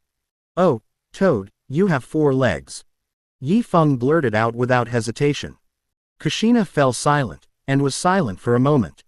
"Well, my poem is pretty good, right?" Yifeng said proudly. "You chant very well, but please don't chant anymore." Kushina's face was full of black lines, and the corners of her mouth couldn't help twitching slightly. "I shouldn't have expected anything from this brat. What the hell is this poetry?" "Lord Yifeng, please take care of yourself." Mrs. Rina, wearing a lavender kimono, came forward with an oil paper umbrella to shield him from the sun. "I told you not to call me sir." Yifeng looked at her helplessly and said, "Besides, you are not my beast of burden. We are equals." "Yes, Lord Yifeng." Mrs. Rina nodded respectfully. "It's a ghost." Yifeng took a breath and said with a look of stomachache, "It seems that you didn't listen to what I said these 2 days. Ha ha ha ha, this is hilarious." Kushina laughed with a gloating look on her face. "Do you still want to compose a poem now?" I want to jump into the sea. Yi Feng looked aggrieved. Hey, is that the land of waves ahead? Karen pointed at the vaguely visible buildings ahead and asked excitedly, are we there yet? Yeah, right. Yi Feng nodded slightly. He had never been to the land of waves before, but according to the map, the route they were taking should be correct. Why go to the land of waves? One reason was to complete the task that Sarutobi Hiruzen assigned to him before he left the village, which was to find out whether there were any ninja activities in other villages in the land of waves. The other reason was to settle Rina and Karen, mother and daughter. Yi Feng had no intention of bringing them back to Konoha.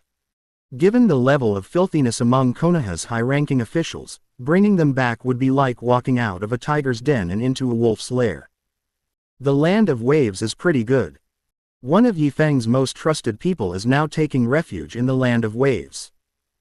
Kushina sighed and said softly, I didn't expect so many things to happen after Minato and I died. Danzo really played a good hand of cards badly. She and Yakushi Nono were old acquaintances, and they got along very well at first. During the time of the fourth Hokage, Danzo wasn't as jumpy as he is now. At that time, with the help of Minato, the relationship between the Uchiha clan and Konoha eased a lot, and the route almost disappeared in the open. When Minato and Kushina died, and Sarutobi Hiruzen took power again, the situation took a turn for the worse. The route expanded rapidly, the Uchiha clan was wiped out, and even ninjas like Yakushi Nono who were loyal to Konoha were forced to live in seclusion in the land of waves. This is just like what Yi Feng said, the real cancer of Konoha is the rulers of Konoha. They absorb the nutrients of Konoha to make themselves stronger, but they will also lead to the further destruction of Konoha. It doesn't matter. I'm not on Konoha's side anyway. Yi Feng spread his hands. Hey, do you still want to continue your plan to transform the world? Kushina asked. Why don't you want to? But everyone in Rina's group was rescued. It's just that Mrs. Rina was rescued, but this disgusting and dirty world has not changed. Yi Feng raised his head and said lightly, if the problem is not solved from the root, such things will still happen again. Kushina didn't say anything else, she knew Yi Feng was right. This child is obviously about the same age as his son, but he sees things more profoundly than anyone else in the ninja world. Sometimes Kushina would wonder why Yi Feng knew so much. Ninja schools would not teach such treasonous knowledge, and even the third-generation old men might not be able to understand some of the theories proposed by Yi Feng. In addition, there are strange curses that occur on the other party from time to time. Kushina felt that the young man was as if shrouded in fog, making it difficult to see clearly yet making her want to explore. Hey, there are buildings like that in Wave Country. Mrs. Rina's puzzled voice interrupted Kushina's reverie, and everyone on the boat looked towards the place she was pointing. A strange cylindrical house came into everyone's sight. It was sparkling and emitting a cool air, and it looked crystal clear under the sunlight. As that ice escape? The knowledgeable Kushina asked in surprise. I'll go take a look. Don't come near yet. Yi Feng frowned slightly and jumped onto the sea with chakra attached to his feet. Standing on the ice crystal building he created, the black-haired boy with a ponytail said with pity, I don't want to hurt you. Damn it, why? I've lived enough. If I don't get the reward I deserve today, my wife and children will die. Yes. Even if they are ninjas, we are not afraid. Opposite the boy was a group of ragged civilians holding steel forks and hoes. Most of them were fishermen and boatmen who rebelled because they were owed wages by the company boss. Even if I let you through, you won't be able to get into that building. The black-haired boy sighed and said kindly, there are many ninjas in there who are stronger than me. They will not show mercy. If you want to live, listen to me. Please go back. One of the bearded boatmen was about to refuse, but a woman wearing glasses walked out from the crowd. She had a gentle expression and said, since this is a kind offer from the ninja master, don't rush to refuse. Ms. Nano, we. The bearded boatman hesitated, as if he wanted to say something. Please believe me, Mr. Takamura. The woman named Nano said softly. The woman's words were obviously very important. The boatmen and fishermen led by Gakun no longer rushed forward in a hurry, but dispersed in an orderly manner like the tide. Thank you. The black-haired boy couldn't help but breathe a sigh of relief when he saw this scene, and thanked Nana. I should be the one thanking you, Master Ninja. Nano shook his head and smiled gently, for not attacking these poor people. The black-haired boy lowered his head and said nothing more, preparing to turn around and leave. People shouldn't be tools, kid. Nai looked at his departing back and suddenly said, one of my former students once said that people should learn to follow their own hearts. The black-haired boy paused, and disappeared from Nano's sight without saying a word. You are still so kind, Mr. Nono. Yifeng walked out of the side alley and said helplessly, if you had let me take action just now, I could have taken him down directly. He's just a good kid who went astray, and he did let those poor people go. Nanye, also known as Nono, smiled gently and said, long time no see, Yifeng. You've grown up. Open black lens bracket shoes. Close black lens bracket. Open black lens bracket 1. Untie your belt and let your dear teacher see where you really grew up. Close black lens bracket. Open black lens bracket 2. Use the conscience enlargement technique to tell her that you have become a girl. Close black lens bracket. Open black lens bracket 3. Get down on one knee and propose to your teacher right there and then. Close black lens bracket. Hey! Yifeng's whole face turned pale in an instant. Damn it, why? The corners of Yifeng's mouth twitched, and he wanted to curse when he saw the options popping up in front of him. This should have been a beautiful moment for the disciple and his teacher to reunite, but the BYD dog system had to jump out and cause trouble. What the hell is this? Untie the belt. What the hell is this? What the hell is this? What the hell is this? What the hell is this? What the hell is this? What the hell is this? Choose a ghost. He doesn't want to choose any of them. He had always had only a master-disciple relationship with Yakushi Nono, and she was even like a half-mother to him. But this forced option had to make things go in a strange direction. Yifeng, what's wrong? Teacher Nono on the opposite side also noticed that his disciple's face looked strange, and asked worriedly. Curse. Kushina, who was in Yifeng's body, reacted quickly. Yes, mother, don't laugh at me later. Yifeng took a breath and knelt on one knee in front of Nanoyu. Nono was stunned by his disciple's sudden action and subconsciously raised his hand to help. Please, please marry me. Teacher Nono. Yifeng gritted his teeth and said this with great difficulty. Nono felt as if struck by lightning and took 2 steps back. Karen and her daughter, who came over later, happened to see this scene and their eyes widened. It's said out finally. Yifeng was mentally devastated and felt like crying but had no tears. What he was doing now was like proposing to his own mother, and the shame was mixed with the sense of guilt that had violated morality. It was really a double torture. But he didn't expect that even more torture was still to come. Open black lens bracket. The options are complete. Close black lens bracket. Open black lens bracket. Congratulations on your success in getting the conscience enlargement surgery. Close black lens bracket. I am so. Looking at his reward prompt, Yifeng's lips trembled slightly. Conscience enlargement technique. What the hell is this conscience enlargement technique? What use is this to me? My heart, which was already on the verge of collapse, became even worse at this moment. Yifeng, what are you doing? Are you proposing to your teacher? Nono finally recovered from the shock and asked stutteringly. Don't mind it. Yifeng didn't dare to look at the other person's eyes, and lowered his head and said, Teacher Nono, please pretend that what happened just now never happened. Yes. Pharmacist Nono blinked, blushing slightly, and whispered, Teacher also thinks that it's too early now. Teacher, what did you say? Yifeng didn't hear the other party's next sentence clearly. Well, the teacher said that such a joke is a bit too much. Yakushi Nono came back to his senses, and his expression became gentle and gentle again. Yifeng-kun has become a bad boy. Sorry. Yifeng did not defend himself and apologized decisively. Teacher forgives you.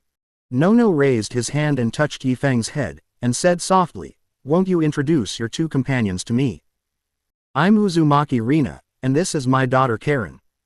Mrs. Rina had good eyesight and walked forward with her daughter, bowing and saying, "Thank you, Lord Meng Yifeng, for saving us from the hell of Kusagakur village. Are they the clan members of Lady Kushina? Are there other orphans in Uzumaki?" Nono showed a slight surprise, and then quickly said, "Sorry, I am rude. This is not the place to talk. Yifeng-kun, Mrs. Rina, and Miss Karen, please follow me. Turn right from the central square of Wave Country and go through a winding alley." Along the way, Yifeng saw that the people around him all held an attitude of respect and gratitude towards their teacher Nono. It seems that compared to Konoha, teacher Nono is more suitable here. Yifeng sighed. "I just did something insignificant." Nono smiled gently and led a few people to a slightly dilapidated house and stopped. Pushing the door and entering the house, the room gave people an unexpected sense of cleanliness.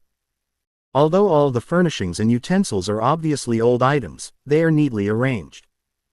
Yifeng saw a photo of himself and Yakushi Kabuto at Nanoyu's bedside, and couldn't help but ask, "Does Kabuto come to see you often?" "You have to call me Brother Kabuto," Nono reminded him, smiling. "He is under Orochimaru's control, how dare he come here so often? It seems that he is not doing well with Orochimaru." Yifeng shrugged and said, "He has to live in fear every day. If he is not careful, he will be used as experimental material." Nono didn't say anything, just sighed softly. The main reason why Kabuto Yakushi went to work for Orochimaru was because of her. Because of Danzo's order, she and Kabuto Yakushi almost killed each other. Thanks to Yifeng's timely communication, the tragedy was avoided. But before the master and apprentice could rejoice, Orochimaru showed up. In order to protect his useless teacher, Kabuto Yakushi had no choice but to become Orochimaru's subordinate. "Well, I was just kidding." Looking at his teacher's sad expression, Yifeng scratched his head and said, "That guy's brain is still quite good, he shouldn't be sliced into pieces." "How can you be so comforting?" Kushina complained. "How about, Mother, come and show us your strength?" Yifeng asked. Kushina snorted and said, "Just tell Nono that Orochimaru is not a cruel person. At least he will leave your body intact." Okay, you are worthy of being my mother." Yifeng nodded at her in his heart and turned his gaze to Karen and her daughter. "You two will stay with my teacher for the time being, is that okay?" "Thank you for your concern, Lord Yifeng. It's very nice here," Rina said with a smile. "Will Lord Yifeng come to see us often?" Karen asked in a low voice. "Why do you call me adult? I'm not even older than you." Yifeng rolled his dead fish eyes and said helplessly, "Correction. I won't come to see you often, I just go home more often." Yifeng. Nano's face was moved. She remembered that the child had said that home is where you are. Now that so many years have passed, he still remembers it. But this family still has a lot of vicious neighbors to deal with. Yifeng looked out the window and saw a tall building. On the building hung a golden sign with the words, "Cardo Ocean Company," written on it. "Teacher Nono, you organized those boatmen and fishermen, right?" Nono did not deny it and said very frankly, "I wanted to take them to get back the hard-earned money they deserved, but I didn't expect that Cardo actually hired a group of very powerful ninjas. Among them are the long-famous mist-hidden demon Momochi Zabuza, Thunderblade Black Ho Raiga, Rock Ninja Star Maruyama, Bear Country Human Zan Zanghua." "Oh, that's incredible." Yifeng smiled and said calmly, "I'm afraid it cost a lot of money. He has the money to hire these famous ninjas, but doesn't want to pay the boatmen and fishermen." Karen said in surprise. "This is the arrogance that is unique to rulers." Yifeng sneered and said, "He doesn't care about the money at all. He simply doesn't allow anyone to challenge his ruling position. These losers deserve to die." The Kingdom of Waves is said to be a country, but in fact it has no nominal leader. This country is made up of large and small shipping and fishing companies, and Kado Ocean is the leader among them. In other words, Cardo is the ruler of the Wave Country. Now these boatmen and fishermen organized by Nono dared to resist him, which Cardo saw as a challenge to his position. Yifeng, I know you are no longer the same as you were before. Nono said softly with a worried look on his face, you can go to Kusagaku alone to save people before you even graduate. But Zabuza and his group are not comparable to the half-baked people in Kusagaku, so don't be impulsive. Ah, when did I say I was going to fight alone? Yifeng looked at his teacher with his dead fish eyes. Then you mean, since Cardo doesn't follow martial ethics, we can also ask for external help. Before I came here, I asked Mommy to help me deliver the letter.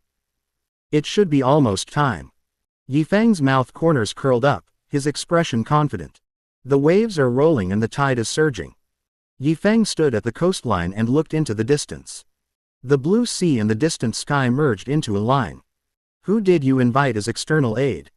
Kushina's voice sounded in his sea of consciousness. Didn't you read the letter when I wrote it? Yifeng asked puzzledly. No. Kushina took a breath and said, I was asleep at that time. Can the soul body sleep? Your soul pearl is magical. I can feel myself growing. Every time I grow to a certain point, I feel sleepy. Is that so? It's really magical. Yifeng nodded thoughtfully. Hey, don't change the subject. Kushina's dissatisfied voice sounded, who is the foreign aid? You'll know when you get there. Yifeng kept it a secret. You're keeping me on suspense, aren't you? Kushina gritted her teeth and began to speculate. Is it a ninja from Konoha? PFF'd, am I complaining that teacher Nono didn't die fast enough? Yifeng couldn't help laughing out loud. You're laughing at me, right? Kushina's voice expressed no emotion. Ahem, nothing. Yifeng coughed lightly, turned his head and said, I just thought of happy things. He stopped talking suddenly before he finished. In his sight, the soul form of Kushina appeared with her fangs bared. She hugged his head with two arms and bit it with her mouth wide open. True evil spirit pounces on the food. Although he bit the air and caused no harm in the end, the psychological shock it caused to Yifeng was enormous. Realizing that the other party was staring at her body, Kushina's cheeks flushed slightly. She snorted as if nothing had happened and went back into the soul-containing pearl. Brat, do you know you're wrong? Kushina pretended to be angry to hide her shyness. I know. Yifeng still hasn't come back to his senses and just gave a mechanical answer. His mind was still immersed in the beautiful and graceful painting, and his heart was pounding. Because they were in a state of soul symbiosis, whenever Yifeng's emotions fluctuated violently, Kushina could sense it. This time was no exception, and Kushina, who felt the same way, also had some strange emotions. The two people who were caught up in the ambiguous atmosphere did not notice that a black spot appeared above their heads. It was not until the black spot gradually expanded and descended from the sky that Kushina hurriedly reminded, watch out for the top of your head. Yifeng reacted and looked up at the sky, his expression slightly stunned. Huh, it's her who came. Call. The figure descended, bringing with it a strong gust of wind and dust. Yifeng's bangs fluttered and his clothes rustled. After a while, the smoke and dust dissipated. A woman wrapped in paper wings appeared in Yifeng's sight. She squatted and slowly stood up, and the paper wings disappeared. The woman revealed her true face. She looked quite gorgeous, with purple eyeshadow on her eyes, a lip pierced on her lower lip, a black robe with red clouds, and purple-blue nail polish on her hands and toes. Her pale golden pupils looked around and finally fixed on Yifeng. Are you the client? Her voice was cold, as if she was an angel who was not affected by worldly affairs. Yes, my name is Zhaolin Yifeng. Yifeng nodded. Akatsuki Organization, codename Bai. The woman had no expression on her face and went straight to the point. Where is the mission target? That building. Yifeng pointed to the towering Kato building in the center of the wave country and said, the enemy has more than 4 long-established Jonin, the demon Momochi Zabuza, the former Kurigakure 7 swordsman Kurochu Raiga, the former rock ninja Hoshi Maruyama, and the bear country's human Zanzan Zanghua. Yes. The woman responded calmly, your companion has already paid 10 million taels of commission. If there are only these 4, I will return you 2 million after the mission is completed. I'm not talking about money. Yi Feng scratched his head and said, I mean, don't you need to prepare something? No need, they are just 4 useless rebel ninjas. The woman said confidently. Okay. Yi Feng didn't persuade him any further. Does the target want to live or die? The woman asked again. If possible, try to keep them alive. Yi Feng pondered for a moment and said, I plan to influence them to build a home. Inspire them. The woman raised her eyebrows slightly as if she wanted to say something, but she swallowed the words back when they reached her lips. This kid has a lot of ideas, but his brain isn't very useful. Can those vicious and cruel traitors be reformed? If they can be reformed, why would they still be traitors? Of course. What the other party thinks has nothing to do with her. She is no longer the nosy girl she used to be. After receiving the money, just do the work as instructed. Well. Yi Feng paused, then said, can I go with you? If you want to do this, it will be considered an additional protection mission. The woman said calmly, without any sadness or joy, the 2 million will not be refunded. Okay. I don't expect a refund. Yi Feng muttered softly. The woman said nothing more, and put her arms around Yi Feng's waist.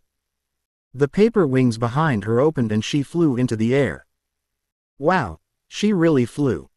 Kushina sounded a little excited, and said, I didn't expect that there is such a technique in the ninja world. Who is this female ninja?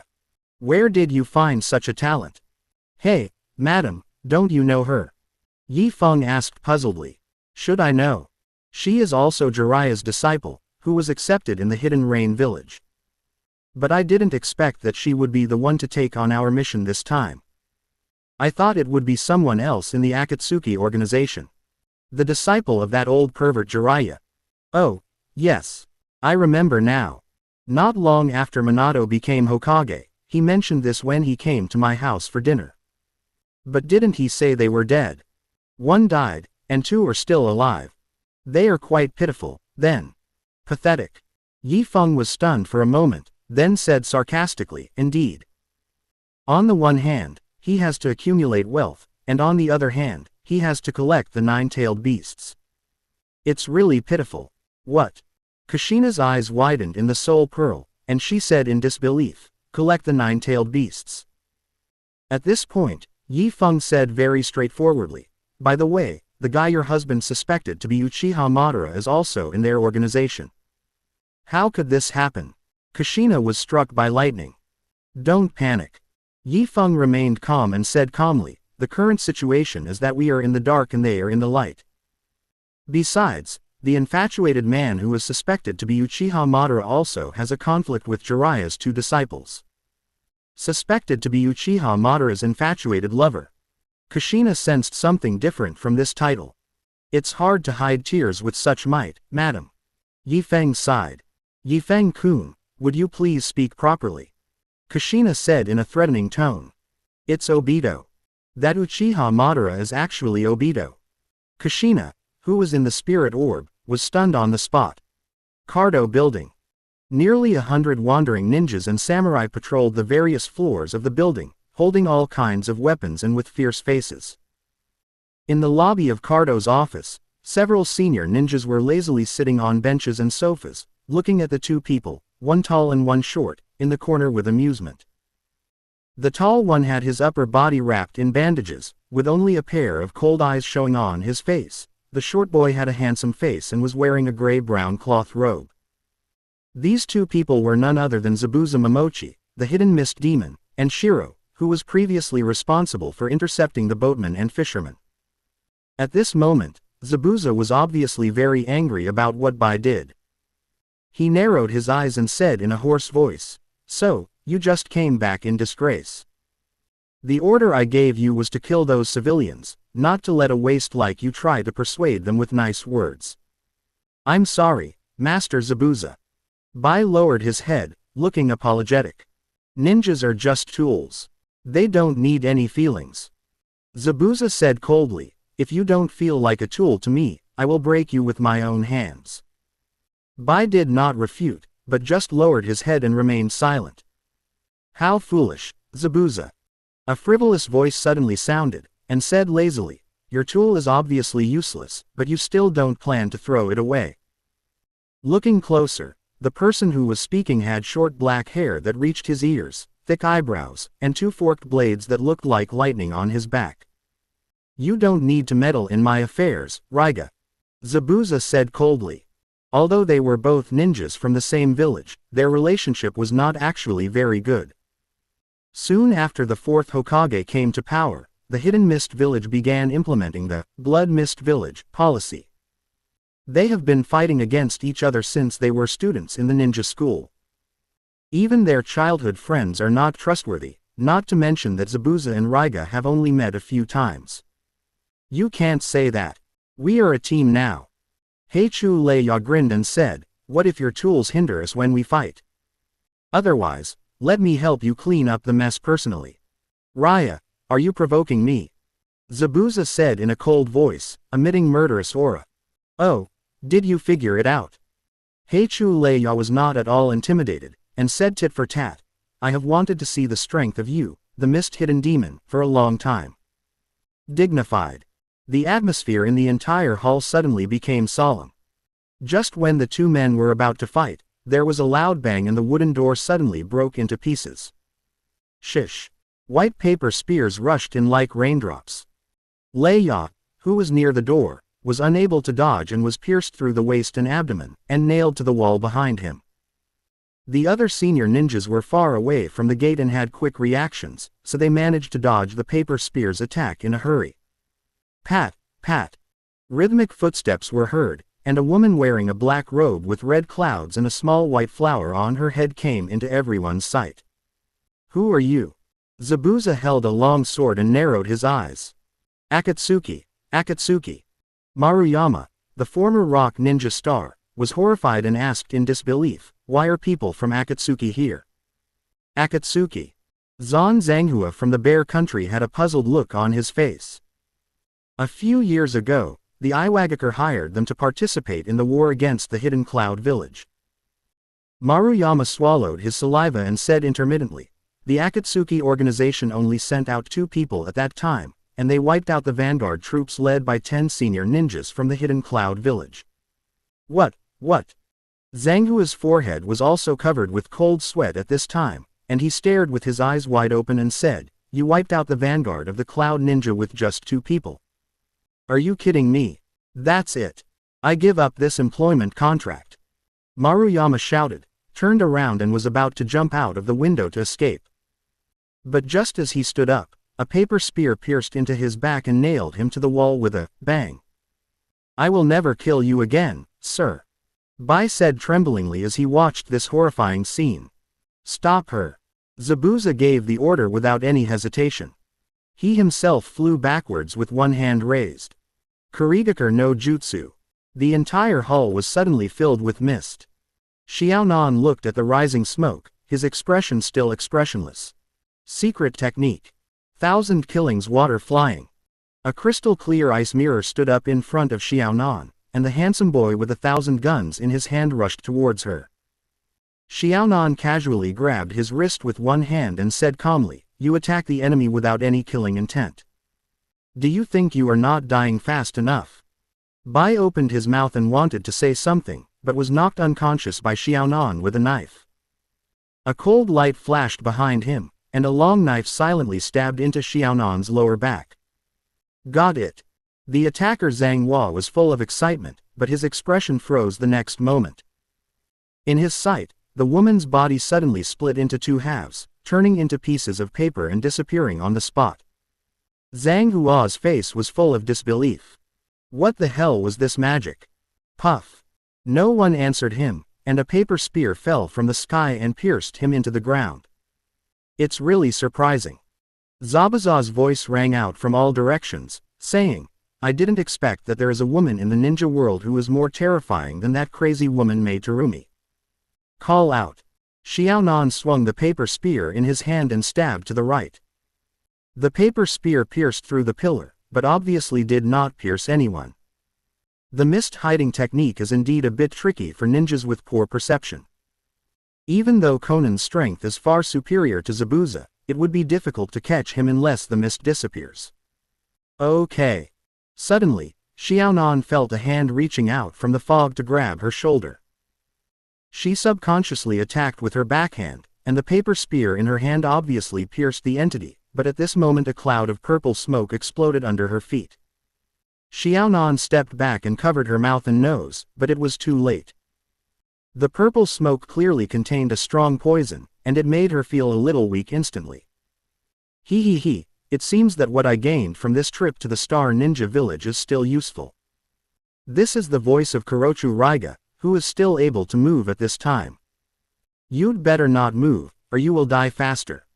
The fog dissipated at this moment, revealing the figures of Kuroko Raiga and Zabuza. These two people also looked very embarrassed. Kurochu Raiga's waist and abdomen had been pierced by a paper spear before, and there was still a huge hole left. Zabuza's entire right arm was almost broken, and he had just cooperated with Kurochu Raiga in a feint attack, but was hit by Conan's counterattack. However, it seems that we are the ones who have the last laugh. Heichu Lei-ya grinned, not feeling that his use of poison was despicable at all. For these rebellious ninjas who live on the edge of a knife, winning is the greatest honor. Xiaonan was kneeling on one knee with blood oozing from the corner of her mouth, but she only frowned. She neither begged for mercy nor said anything harsh. She secretly mobilized and gathered the chakra in her body, preparing for a desperate fight. Hello, I shouldn't miss the party, right? A slightly childish voice suddenly sounded, attracting everyone's attention. Yifeng opened his dead fish eyes and walked slowly into the hall with his short legs. Where did this kid come from? Kurochu Raiga frowned as he looked at the boy in front of him, whose height was not even up to his waist. He turned his gaze to Zabuza and said in a low voice, "Is this also a tool you trained?" Shut up.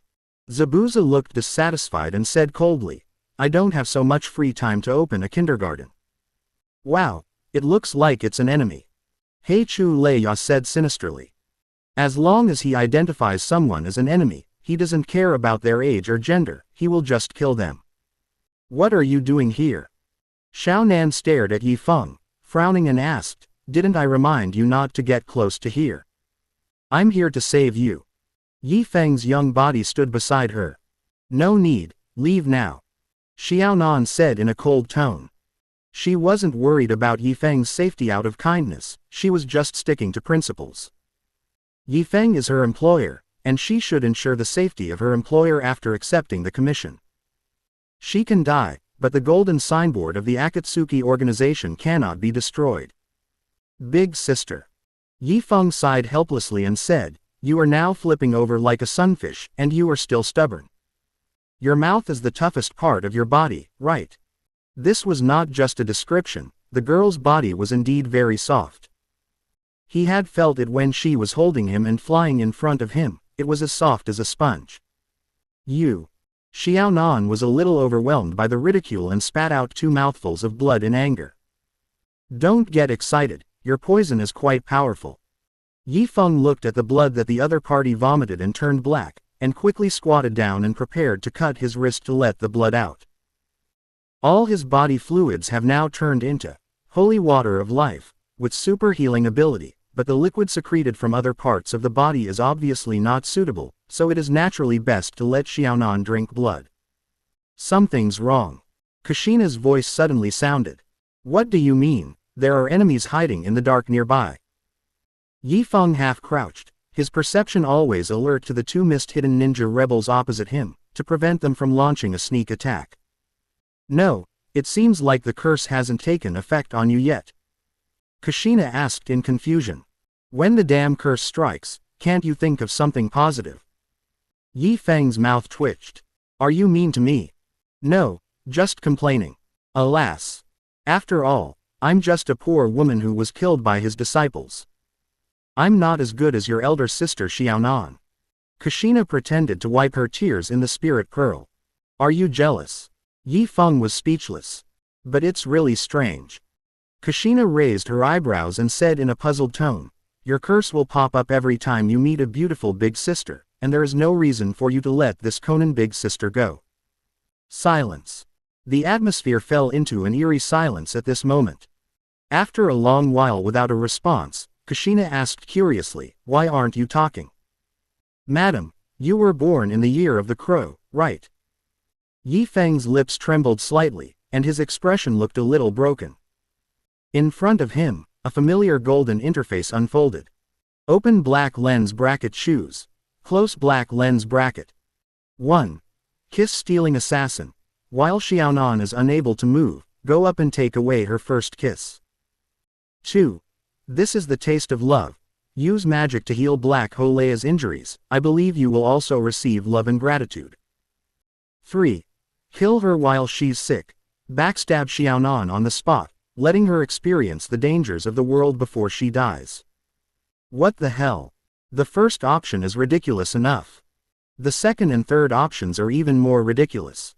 Can't a dog system be a human being? The curse is coming. Kushina was stunned and asked in surprise, is it really coming? I really thank you for your good words, ma'am. Yi Feng's face turned a little green, and he took a deep breath. He looked at Xiaonan beside him and whispered, I'm here to save you, don't get me wrong. Without waiting for Xiaonan to react, Yi Feng attacked directly. A soft sound. Their cheeks were perfectly pressed together, and time seemed to stand still at this moment. Xiaonan's dark golden pupils gradually widened, and his expression showed disbelief. Was kissed. I was actually kissed by a half-grown child. He said he was saving me, but this is how he saved me. Xiaonan came to his senses and subconsciously prepared to push the boy in front of him away, but at this moment, he suddenly felt a wonderful sense of comfort spreading from his mouth to his whole body. The vitality in the body that was destroyed by toxins is radiant again. Not only that, she also felt as if every cell in her body was immersed in the warm ocean current. Her body began to tremble with pleasure, and her brain instinctively craved for more without much thought. What are these two people doing? Upon seeing this scene, Kuroko Raiga and Zabuza were stunned. No, man. Is this the kind of relationship you two have? That woman is so shameless. At your age, you can be a mother, right? And even if you are in this relationship, shouldn't you two be aware of the situation? This is a ninja duel of life and death, hey. Humph, you are so ignorant of your own life. Unlike Zabuza who was still in a daze, Kurochu Raiga reacted quickly. Then you two should just stay here and be a pair of desperate mandarin ducks. He took out another bottle of poison from his arms and threw it directly at Yifeng and Xiaonan. Snapped. Yifeng didn't even look back, and casually grabbed the poison bottle in his hand. He gently pushed Xiaonan, who was still immersed in pleasure, away and stood up. The skin that was tightly pressed together separated, and Xiaonan finally realized what she had just done. She lowered her head, and a blush covered her cheeks.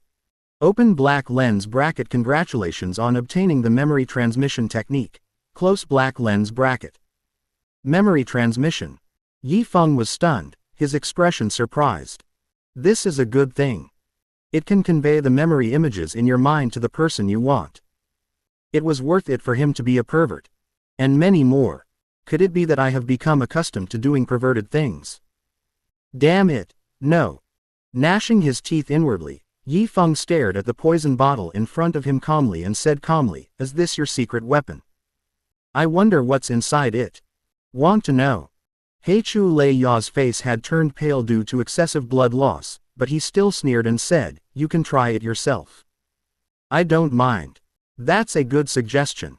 You're a good person. Yi Feng didn't hesitate and unscrewed the bottle cap and took a deep breath. The purple smoke went straight into his nose and came out of his mouth.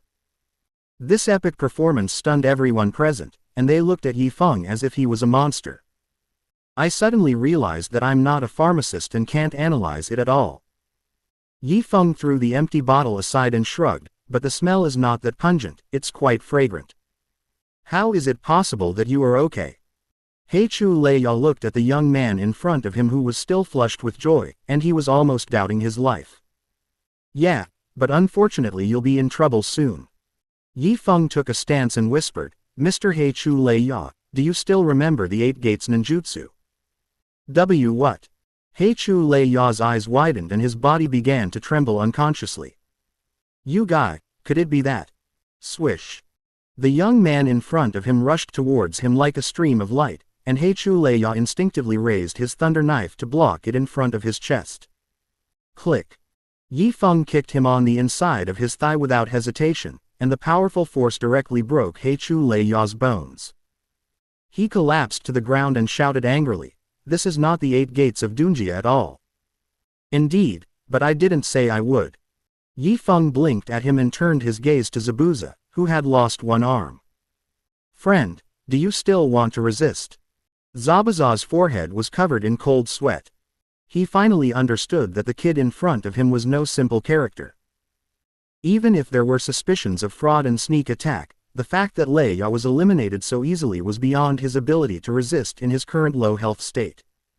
Not to mention, the black-robed woman, who should have died of the poison by now, was now blocking his retreat on the right, and she didn't show any signs of being poisoned at all. Not only was there no poisoning, but the skin even seemed to become whiter and more delicate. It's outrageous. At this point, that's the only trick I can use. Zabuza frowned and made a decision in his heart. In Cardo's office, the atmosphere in the hall fell into a strange stalemate. Heichu right leg was broken by the kick, and Yi Feng gave him another punch, making him fall into a baby-like sleep.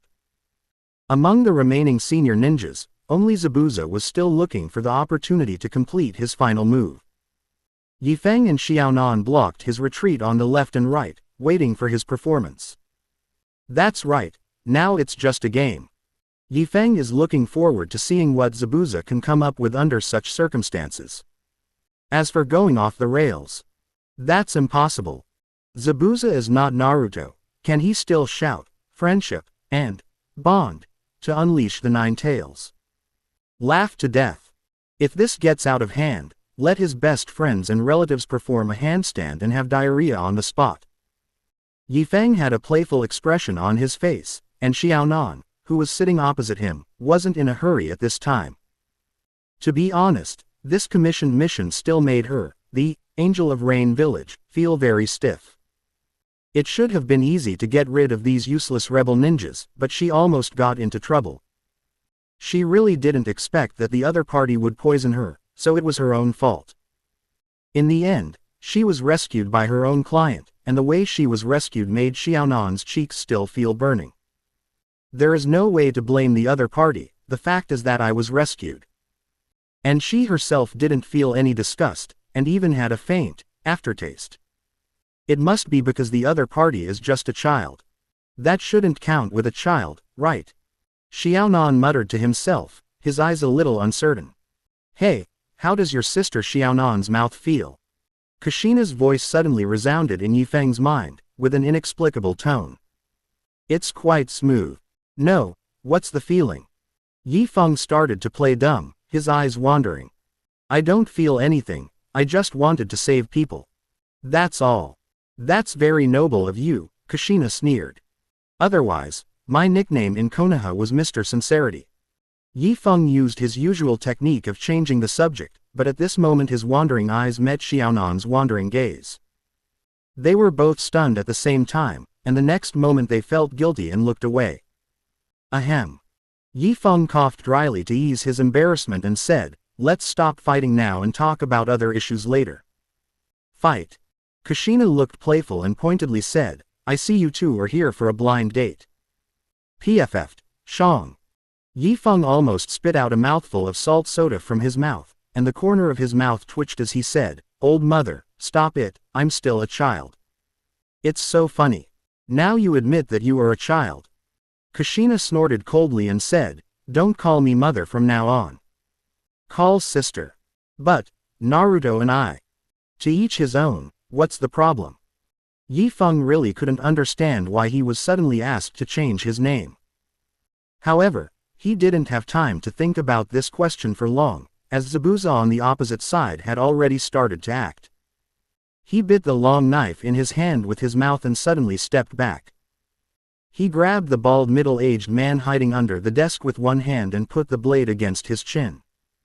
Let me go, or he will die. Help, help. The bald middle-aged man struggled hard, but he was just an ordinary man. Under the powerful force of the Jonin level, His struggle was like an ant trying to shake a tree. Xiaonan was startled by his action and narrowed her eyes. I didn't expect that he would choose to take hostages at this time. Zabuza is really something. Looking towards the boy, Conan waited for his reaction. She felt that this middle-aged man must be very important, otherwise Zabuza would not use him as his final trump card. But the boy showed confusion on his face at this time, tilting his head and said, "Excuse me, who is this uncle?" "Do not know."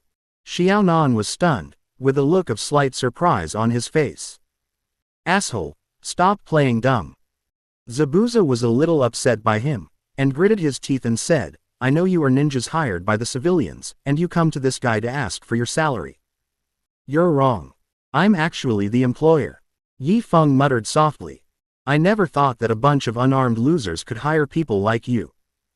This time I admit defeat."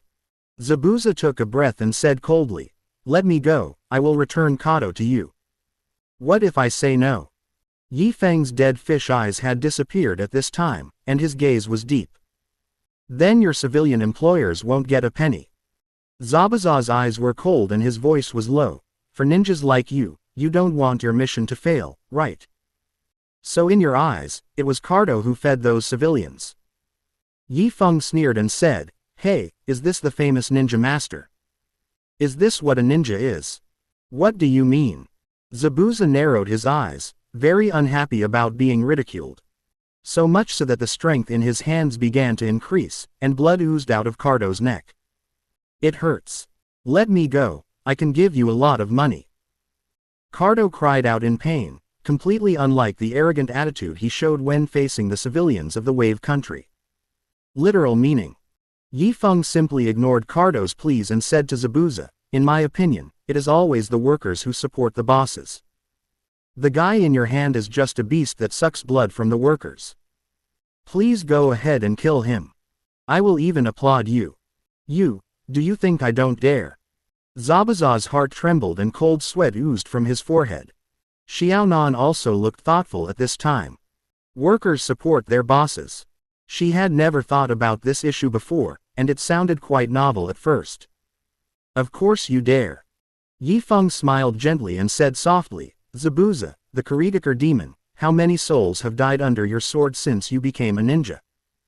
You dared to assassinate the Mizukage of the Kurigakure, let alone this blood-sucking beast in front of you. Come, let us witness the birth of a new hero of the Land of Waves." "You guy." Zabuza's wrist was tense as he held the sword, and at this moment he felt like he was being roasted on fire. He did assassinate the Mizukage, but he was still a young man at that time. He dared to go anywhere with his passion, but now it is different. He wants to live better than anyone else. It seems you need a little help. Yi Feng smiled and suddenly rushed forward. "What?" Zabuza grabbed Kato and instinctively retreated, but found that the boy's palm was against the back of his sword. Without hesitation, he pushed forward. The blade cut Kato's throat, and blood spurted all over Zabuza's head and face. "Oh no, if you don't kill me now, I will have no hostages." Yi Feng jumped up, grabbed his throat and pressed his body to the ground. Zabuza, who was in a complete disadvantage, was also aroused and spat out a senbon from his mouth. Yi Feng blocked it with one hand, and the 1,000 swords pierced into his palm. However, the boy did not care and directly pulled the 1,000-leaf tree out of his palm with his teeth. Under Zabuza's astonished gaze, the other party's palm, which had a hole in it, healed instantly. What kind of monster are you?" Zabuza had never seen such an outrageous thing in his life, and said with an expression of disbelief. "A monster." Yi Feng sneered and said calmly, "Compared to a disgusting thing like you who treats people as tools, I feel like I am at least more like a human being than you." Zabuza was speechless, and there was only shock in his eyes. "Bite your teeth, this might hurt a little." Yi Feng raised his slightly immature fist and punched Zabuza on the forehead. Bang! There was a muffled sound. Zabuza's head tilted and he lost consciousness instantly. "Thank you very much this time." Climbing up from Zabuza's body, Yi Feng looked at Xiaonan and said, Miss Xiaojibai. My name is Xiaonan. Only then did Xiaonan officially tell Yifeng his name. Sister Nan. Wait for me to clean up here. I want to talk to you alone about something. Yifeng exhaled and said softly, is that okay? Okay. Xiaonan paused and nodded calmly. In fact, her heart was not as calm as it seemed. She thought of several possibilities, even like in the romance novels she had read before, this boy was going to confess his love to her. What should I do? I'm afraid I can't agree to this. He's just a kid. Cardo office. The messy environment has been cleaned up, and Zabuza, Haku, Kurokochi Raiga and others who were knocked unconscious have also been locked up in the underground prison. The bespectacled pharmacist Nono sat in Cardo's office chair and carefully looked through the documents in his hand. After a moment, he slowly raised his head and looked at Yifeng beside him and said, all the land deeds and company shares are intact and can be transferred directly. Well, then let's transfer it to the teacher's name. Yifeng nodded. These things were all found by him in the Cardo vault. In addition to documents, there were 5 billion taels of cash and a large amount of gold, silver and jewelry. That's right. Not 100 million, not 1 billion, but 5 billion taels. It is hard to imagine that a company owner from just a remote country could have amassed such a huge fortune. In the underground gold exchange, the head of the Konoha Hokage is worth only 20 million. 5 billion is enough to buy 250 lives of Sarutobi Hiruzen. Transfer it to my name. Nono was surprised and quickly refused. No, this is not appropriate. Teacher, please listen to me first. Yifeng tapped the table lightly and smiled. Although these deeds and shares are in your name, they can be distributed to all employees of the company when the dividends are actually distributed. You have the jurisdiction of the company temporarily, and when education is popularized in the future, the shares can be distributed to all employees. Why is it so troublesome? Nono calmed down and asked in a low voice, can't we just give it to the employees directly? They are not ready yet. Yifeng shook his head and said, without you to supervise and command them now, it will cause chaos. The public is not aware enough, and hastily taking the route of collective ownership will most likely lead to disaster. This is also the reason why Yifeng said that education should be popularized. Only correct ideological education can improve consciousness. In that case, I'll give it a try. Nono breathed a sigh of relief. In addition, I suggest that this ocean-going company be transformed. Yifeng pondered for a moment and said calmly, transportation is not suitable as a pillar industry. It is not good for the development of the country. People are running around every day and have no time and energy to build their homes. Nono nodded in agreement and said, how exactly should we do this? Merge, split. Yifeng took a pen and wrote on the paper. First, integrate all the other companies in Wave Country, big and small. Give priority to the development of industry and high-tech, and then use industry to feed back other industries. Okay, let's do as you say. Nono nodded slightly and said, where should we start? In fact, she was completely confused by what she heard. After all, she was just a ninja in an intelligence agency. How could she understand the division of the industrial chain? But at least she knew that it was right to listen to Yifeng. This child has been very capable since he was young. Those eyes seemed to see through the essence of the world, and they could point out the core of almost any problem. Of course we have to give the new company a resounding name first. Yifeng stroked his smooth chin, and a gleam of light flashed in his dead fish eyes. How about calling it Umbrella? The moon is bright and the stars are sparse, and the waves are crashing against the shore. Walking out of the Cardo building, Yifeng stretched lazily and came to the coast.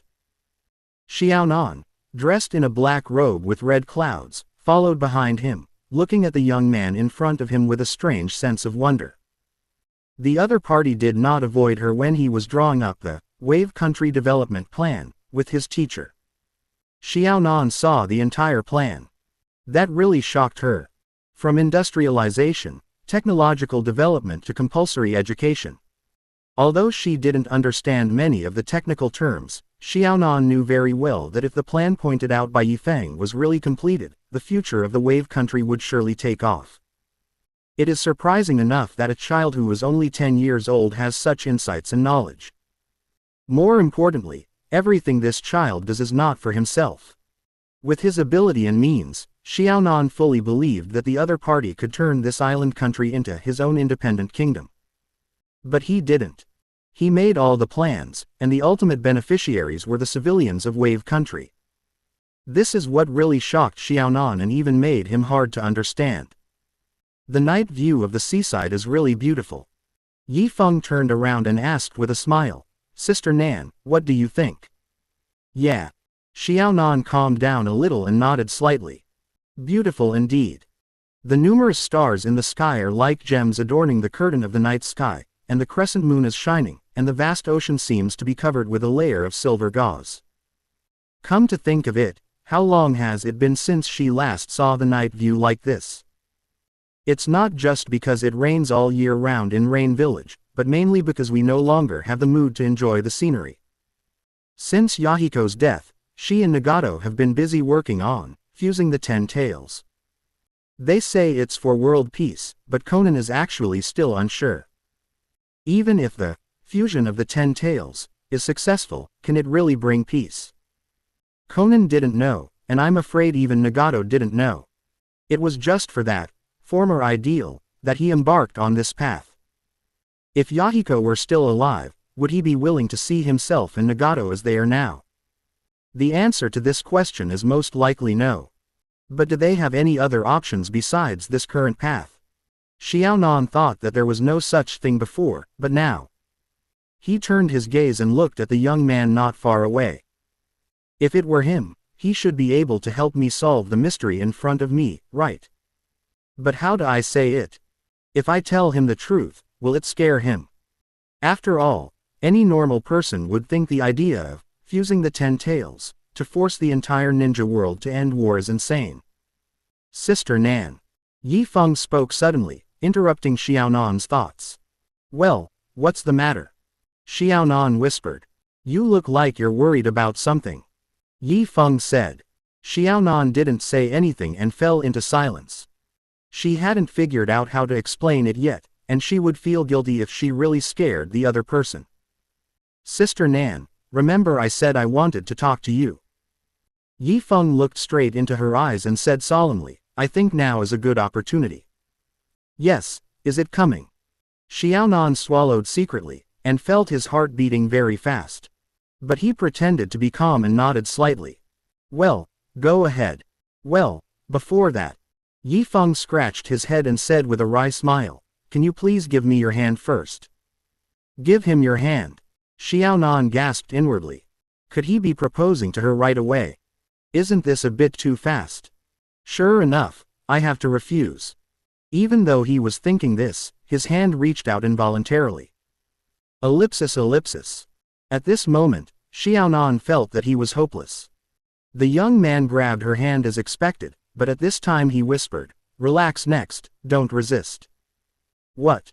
Before Xiaonan could react, he felt a large stream of information being instilled into his mind. That's right, Yi Feng is using the memory transfer technique on Xiaonan now. He can selectively transfer his own memories to the other party, which is a magical skill. Stunned.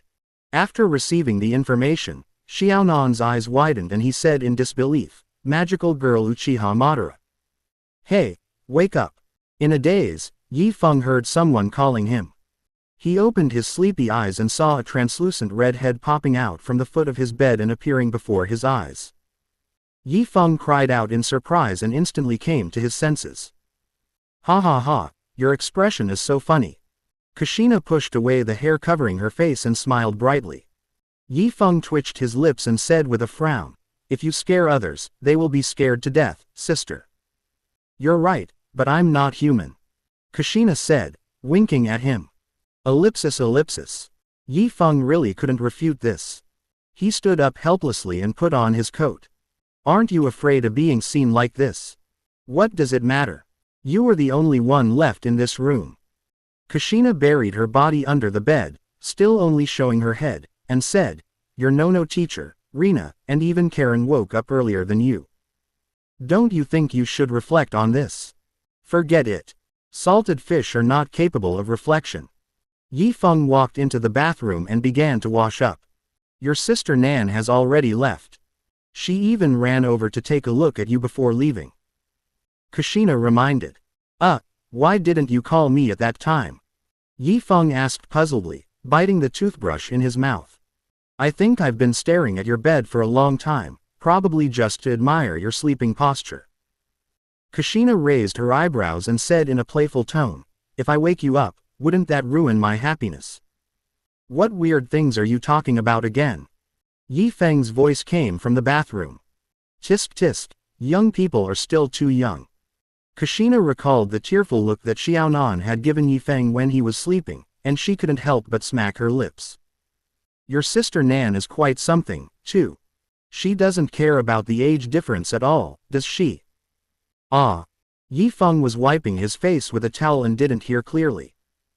You haven't told me what's going on with the magical girl Uchiha Madara. Kushina skipped the topic directly, flew up and drilled into Yi Feng's body. The process of getting in would inevitably expose her body, but at this time both she and Yi Feng had become desensitized, and they would no longer blush easily like before. I advise you not to ask too many questions, as it will open the door to taboos. Yi Feng sighed. He had seen that thing by chance, and it had left a deep impression on him. It was a spiritual pollution.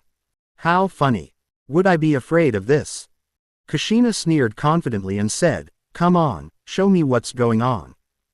As far as she was concerned, her current relationship with Yi Feng was already taboo enough. How could it be more taboo than them in reality? Kushina didn't believe it. Moreover, she already had a strong curiosity in her heart. Magical girl Uchiha Madara, this name sounds so intriguing. Uchiha Madara is obviously a man, what the hell is a magical girl? Let me make it clear in advance. Don't blame me if you feel uncomfortable. Yi Feng reminded. Hurry up, don't waste time. Kushina urged anxiously. She now knows that Yi Feng has the ability to transfer memories, but unfortunately she has not been able to experience it yet because Xiaonan got there first. Okay, prepare yourself mentally. The prerequisite for memory transfer is that the other party needs to trust oneself, relax their mind, and then instill memory through physical contact. Kushina is in the form of a soul, living in the soul-enriching bead in Yi Feng's body in a symbiotic way. So there is no need to set any preconditions, it can be triggered immediately. The stream of information poured into Kushina's sea of consciousness, and the next moment she was stunned as if struck by lightning. After a long while, his body began to tremble slightly, and he said with wide eyes, what the hell is this? The explosive battle, the imprisoned magical girl Uchiha Madara and the evil Dr. Senju Tobarama who is grinning.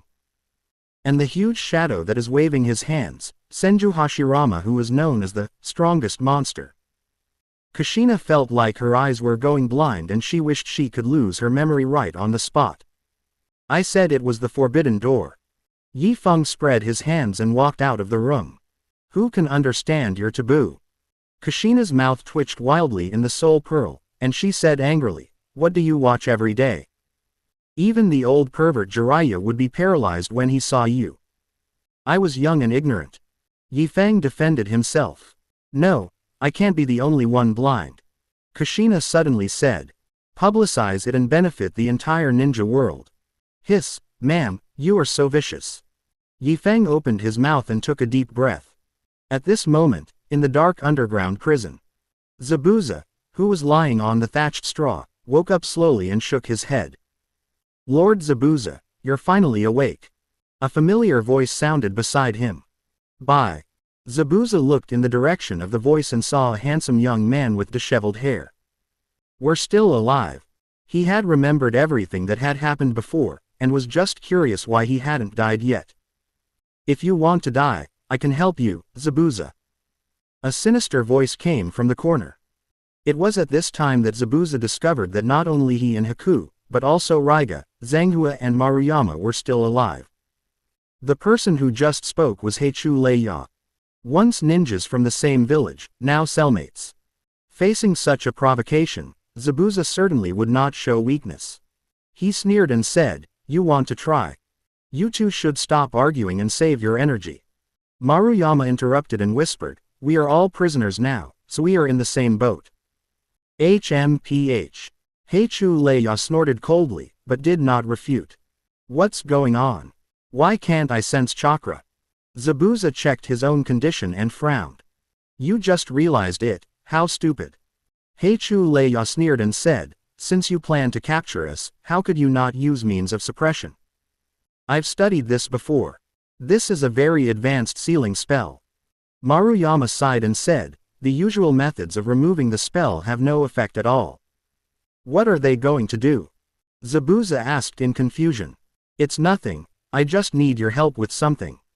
The outer door of the prison opened, and a young man with black hair and wearing a white robe appeared in front of everyone. It's you. When Zabuza saw the young man in front of him again, a hint of panic flashed across his face. This guy is so weird. Interesting, you want my help. Heichu Leia looked reckless and sneered, just you. Yes, just me. Yi Feng was not angry, and looked at him with a smile on his face. I wonder what you need us to do, Excellency. Maruyama was quite sensible. There is a barren mountain in the southern part of Wave Country. I need a few people to reclaim it within half a month. Yi Feng still kept smiling and looked around. Is everything okay? Reclaim the barren hills. Maruyama couldn't hold it in anymore, the corners of his mouth twitched slightly. Even he, who knows the current situation, is like this, let alone the two troublemakers Zabuza and Kurochu Raiga. What do you think I am, you bastard? I'm not a farmer. It seems like everyone is very resistant. Yi Feng smiled and said, but unfortunately, this is mandatory. If you don't go, the consequences may be serious. Kill me if you dare. Heichu Leia narrowed his eyes. Unfortunately, I don't like fighting and killing. Yi Feng looked at him and stretched out his right hand. A ray of silver light entwined around his fingertips, and he lightly tapped Heichu Leia's chest. We are good at winning people over with virtue. Conscience enlargement surgery. Bang. In an instant, Heichu Leia's chest began to expand wildly like a blown-up balloon. The front of the coat was torn apart, revealing a large area of white. Everyone present was stunned when they saw this scene, and felt a chill down their spine. Conquer people with virtue. Is this what you call winning people over with virtue? This is the devil. The devilish boy tilted his head and said with a smile, how about it, everyone, are you convinced now? The sun is warm and the sky is blue. Yifeng was walking on the road back to Konoha, and the sound of wind and birdsong could be heard from the dense forests on both sides. You just said I was vicious, but you are the one who is really vicious, right? Kushina's voice sounded, and she said in a strange tone, that Kurochi Raiga has become autistic because of you. He's just too conservative now. Yifeng's mouth curled up and he smiled, once you get used to it, you may find that it doesn't feel bad. After you get used to it. Kushina's mouth twitched, and she said speechlessly, it's impossible to get used to that kind of thing. She couldn't bear to think of a grown man with two breasts bigger than hers on his chest. Don't be so sure. Yi Feng chuckled and said, people's personalities and preferences will change over time. Maybe he will gradually fall in love with this feeling. If it were you, would you be able to do it? Kushina whispered. I won't. Yi Feng answered without hesitation, I would rather die than become like that. Ha ha ha ha, you guy. Kushina was amused by the boy's honesty and rolled her eyes and said, you don't know how to do it yourself, so why do you assume that others can do it? People have all kinds of weird habits. It's hard to say. Think about the magical girl Uchiha Madara. Would a normal person like that kind of thing? But there is really a market for this thing. Shut up. Don't mention that again. Kushina in the soul orb seemed to be wearing a mask of pain, and her beautiful face was distorted. Nightmare. This thing is simply her nightmare. Kushina now regrets why she had such a strong curiosity before. So, do we need to promote it to the entire ninja world? Yi Feng asked with a smile. Yes. Kushina said loudly without hesitation. That's why we need to publicize it. I will also make the ninja world feel the pain. Well, As expected of you. As the two were talking, the gate of Konoha was already in sight. When the Hokage's warrant was taken out, the Konoha ninja guarding the gate was stunned for a moment and decisively let him in. Back on the familiar street, Yi Feng took a deep breath and said with emotion, "After being away for a few days, I feel like I'm in another world. Your identity is different now." Kushina smiled sweetly and said in a teasing tone, "When you left, you were just a ninja school student, but when you came back, you are already the leader of the Land of Waves." That's right, Yi Feng is now the true leader of the Wave Kingdom. Originally, Yi Feng was going to help Nono Yu get to this position, but his teacher decisively stabbed him in the back during the inauguration ceremony. In front of all the people of Wave Country, he announced Yi Feng's identity as the new leader. Kushina still remembers the dark expression on the child's face at that time, it was so hilarious. Haha, it's the script for the king's return, right? Yi Feng laughed awkwardly. He didn't want the position of leader at all. In his opinion, it was just a forced job. He knew his own worth very well, and he felt embarrassed to be the village chief. But the people of Wave Country could not resist his kindness. Knowing that he was the hero who destroyed the Kaido Ocean Company, they insisted on electing him as the new leader. Not only that, some craftsmen were eager to build a statue for him in the center of the square. Yi Feng of course stopped this behavior and suggested that even if a statue was to be built, it should be a statue of Zabuza. Strictly speaking, Kaido really died at the hands of this man. Moreover, replacing the hero of Wave Country with Zabuza would make it convenient for him to continue to slack off in Konoha. Yi Feng did not intend to defect directly, as that would completely expose the Wave Country and teacher Nono, who had just achieved a temporary victory, to the sight of the Konoha top leaders. The right way is to proceed step by step and steadily. What's next? Kushina asked. Let's go find our Lord Danzo first and hand in a letter of surrender. Yi Feng's mouth curled up, and the smile on his face looked very malicious. At the same time, Akatsuki Base. Moon Eye Project. Sitting in a wheelchair, the skinny Nagato had his eyes wide open and his expression was moved. Conan, who was standing in front of him, had a calm expression and said in a calm tone, "The guy who calls himself Uchiha Madara, his ultimate goal is to use the Rinnegan to activate the infinite Tsukuyomi and drag the entire world into an illusion. Is this really the case?" Nagato lowered his eyelids, lost in thought. "You're not really tempted by this kind of virtual cyber peace, are you?" Conan raised an eyebrow, as if he saw through his friend's thoughts. "That's just an escape, Nagato. What does cyberpeace mean? You can understand it as an illusion in your mind." Nagato was stunned for a moment, then sighed, "You're right.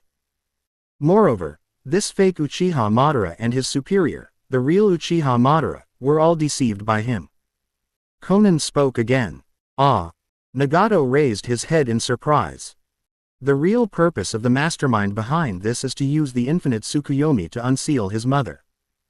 These two people eventually became role models in Gotham. Xiaonan said lightly. "Gotham role model. Yeah, that's what the Joker means."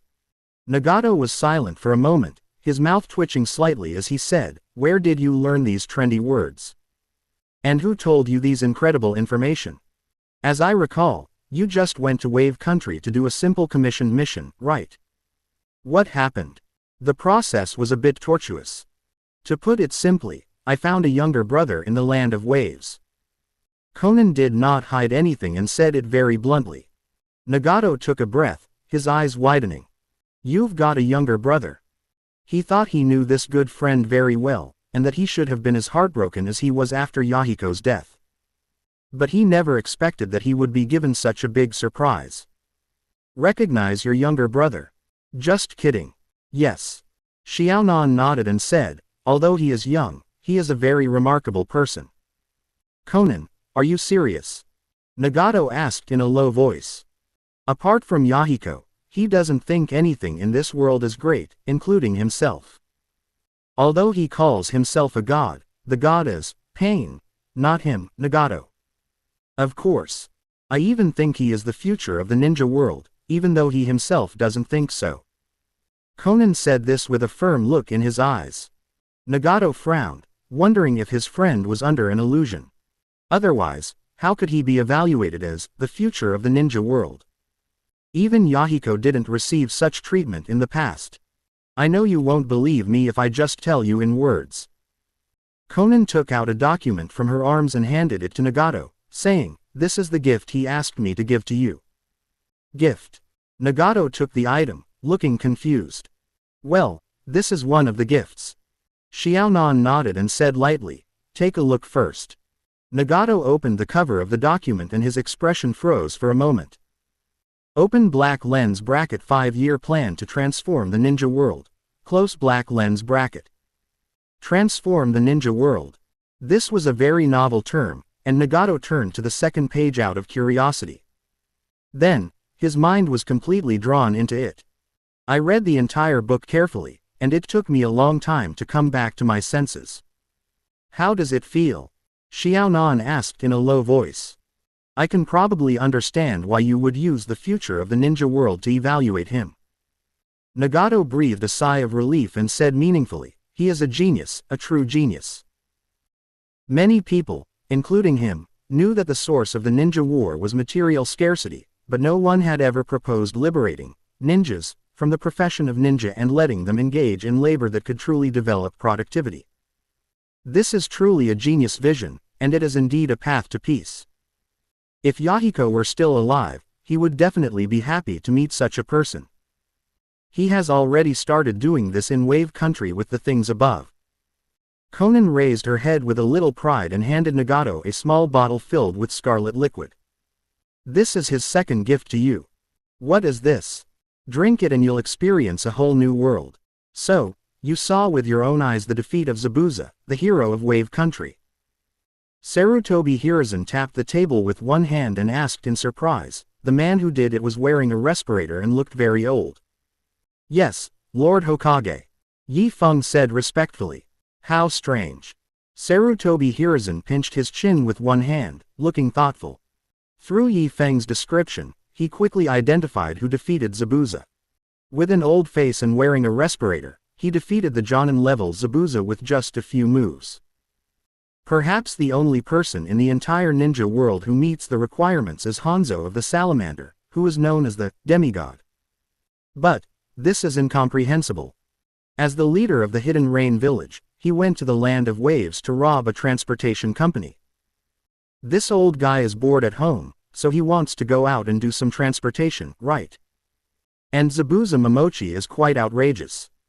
The rebel ninja from the Hidden Mist Village, famous for assassinating the Mizukage, unexpectedly became a hero of the Land of Waves. If he had not received the secret report from the spy and the evidence from the young man in front of him, he would not have believed such a fantastic thing. The small country of Bo has become a place full of hidden talents. I warned you to hurry up beforehand, so that Hanzo, that bastard, won't get there first. Danzo, who was sitting on the left side of the desk with his head and face bandaged, snorted coldly. Hiruzen, you are still too weak. We are the peace-loving Konoha. Sarutobi Hiruzen signaled with his eyes that there were still Konoha's young seedlings here, so he should be careful to avoid certain words. I will not easily interfere in the internal affairs of other countries. HMPH, hypocrisy. Danzo completely ignored his gaze and said calmly, if it weren't for the secret forces I planted in the Land of Waves and the flexibility of this kid, we in Konoha would have almost lost everything. No, what capital did you invest? Sarutobi Hiruzen looked strange and frowned. Did you just say almost? Take it out and let this old guy see it clearly. Danzo looked at Yifeng. Yes, Lord Danzo. Yifeng took out a letter of authorization from his arms.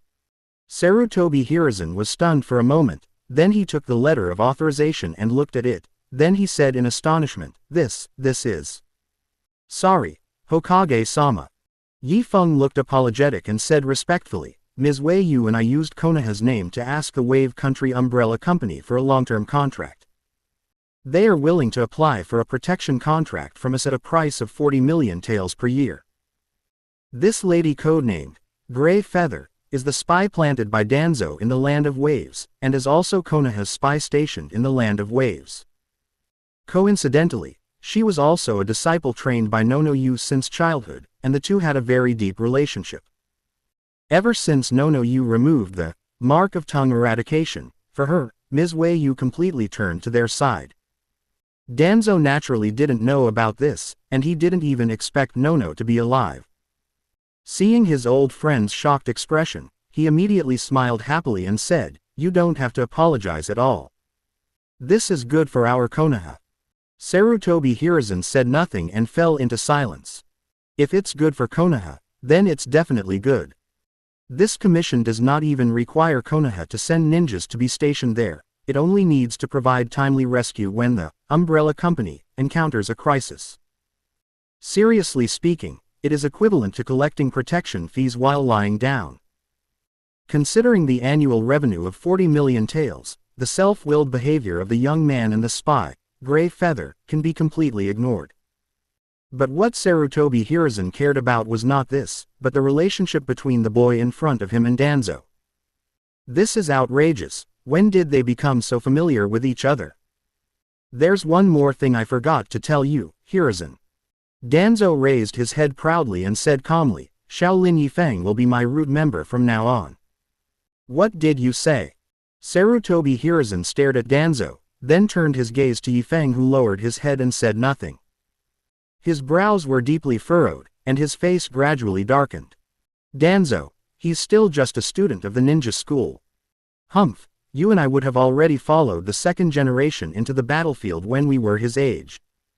Danzo sneered, age is never a problem. The key lies in talent. Obviously, this kid has talent. He completed his first mission very well. I don't agree.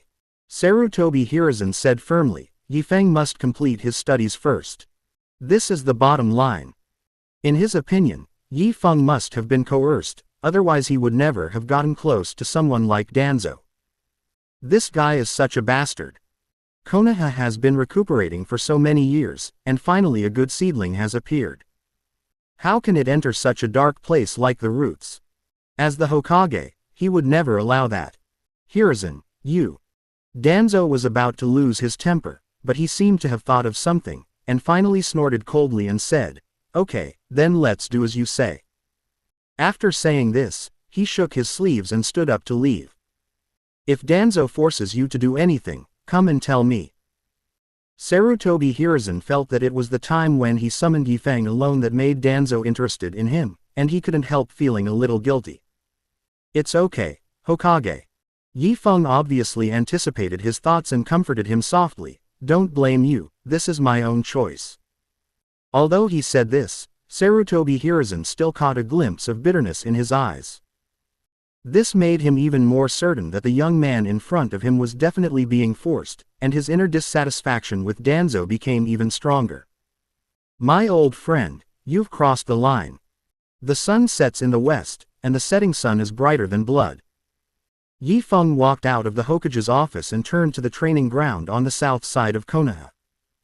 Danzo emerged from the shadows and asked calmly, "What did the old man tell you?" "Hokage-sama asked me to stay away from you," Yifeng said frankly. "Humph, you are still so hypocritical." Danzo sneered and said, "Shaolin Yifeng, you are a smart man. And what we need in the root is smart people." "I understand, Lord Danzo." Yifeng's face was full of respect. Danzo showed a satisfied expression on his face and said calmly, "I plan to accept you as my disciple. What do you think?"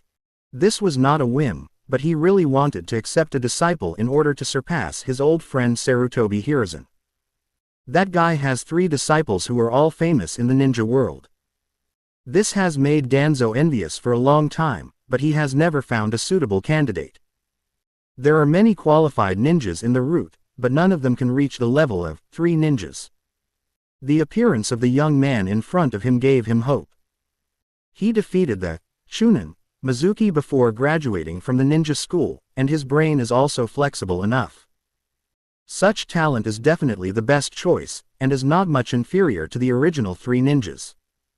As soon as Danzo finished speaking, the golden auction interface in front of Yifeng opened.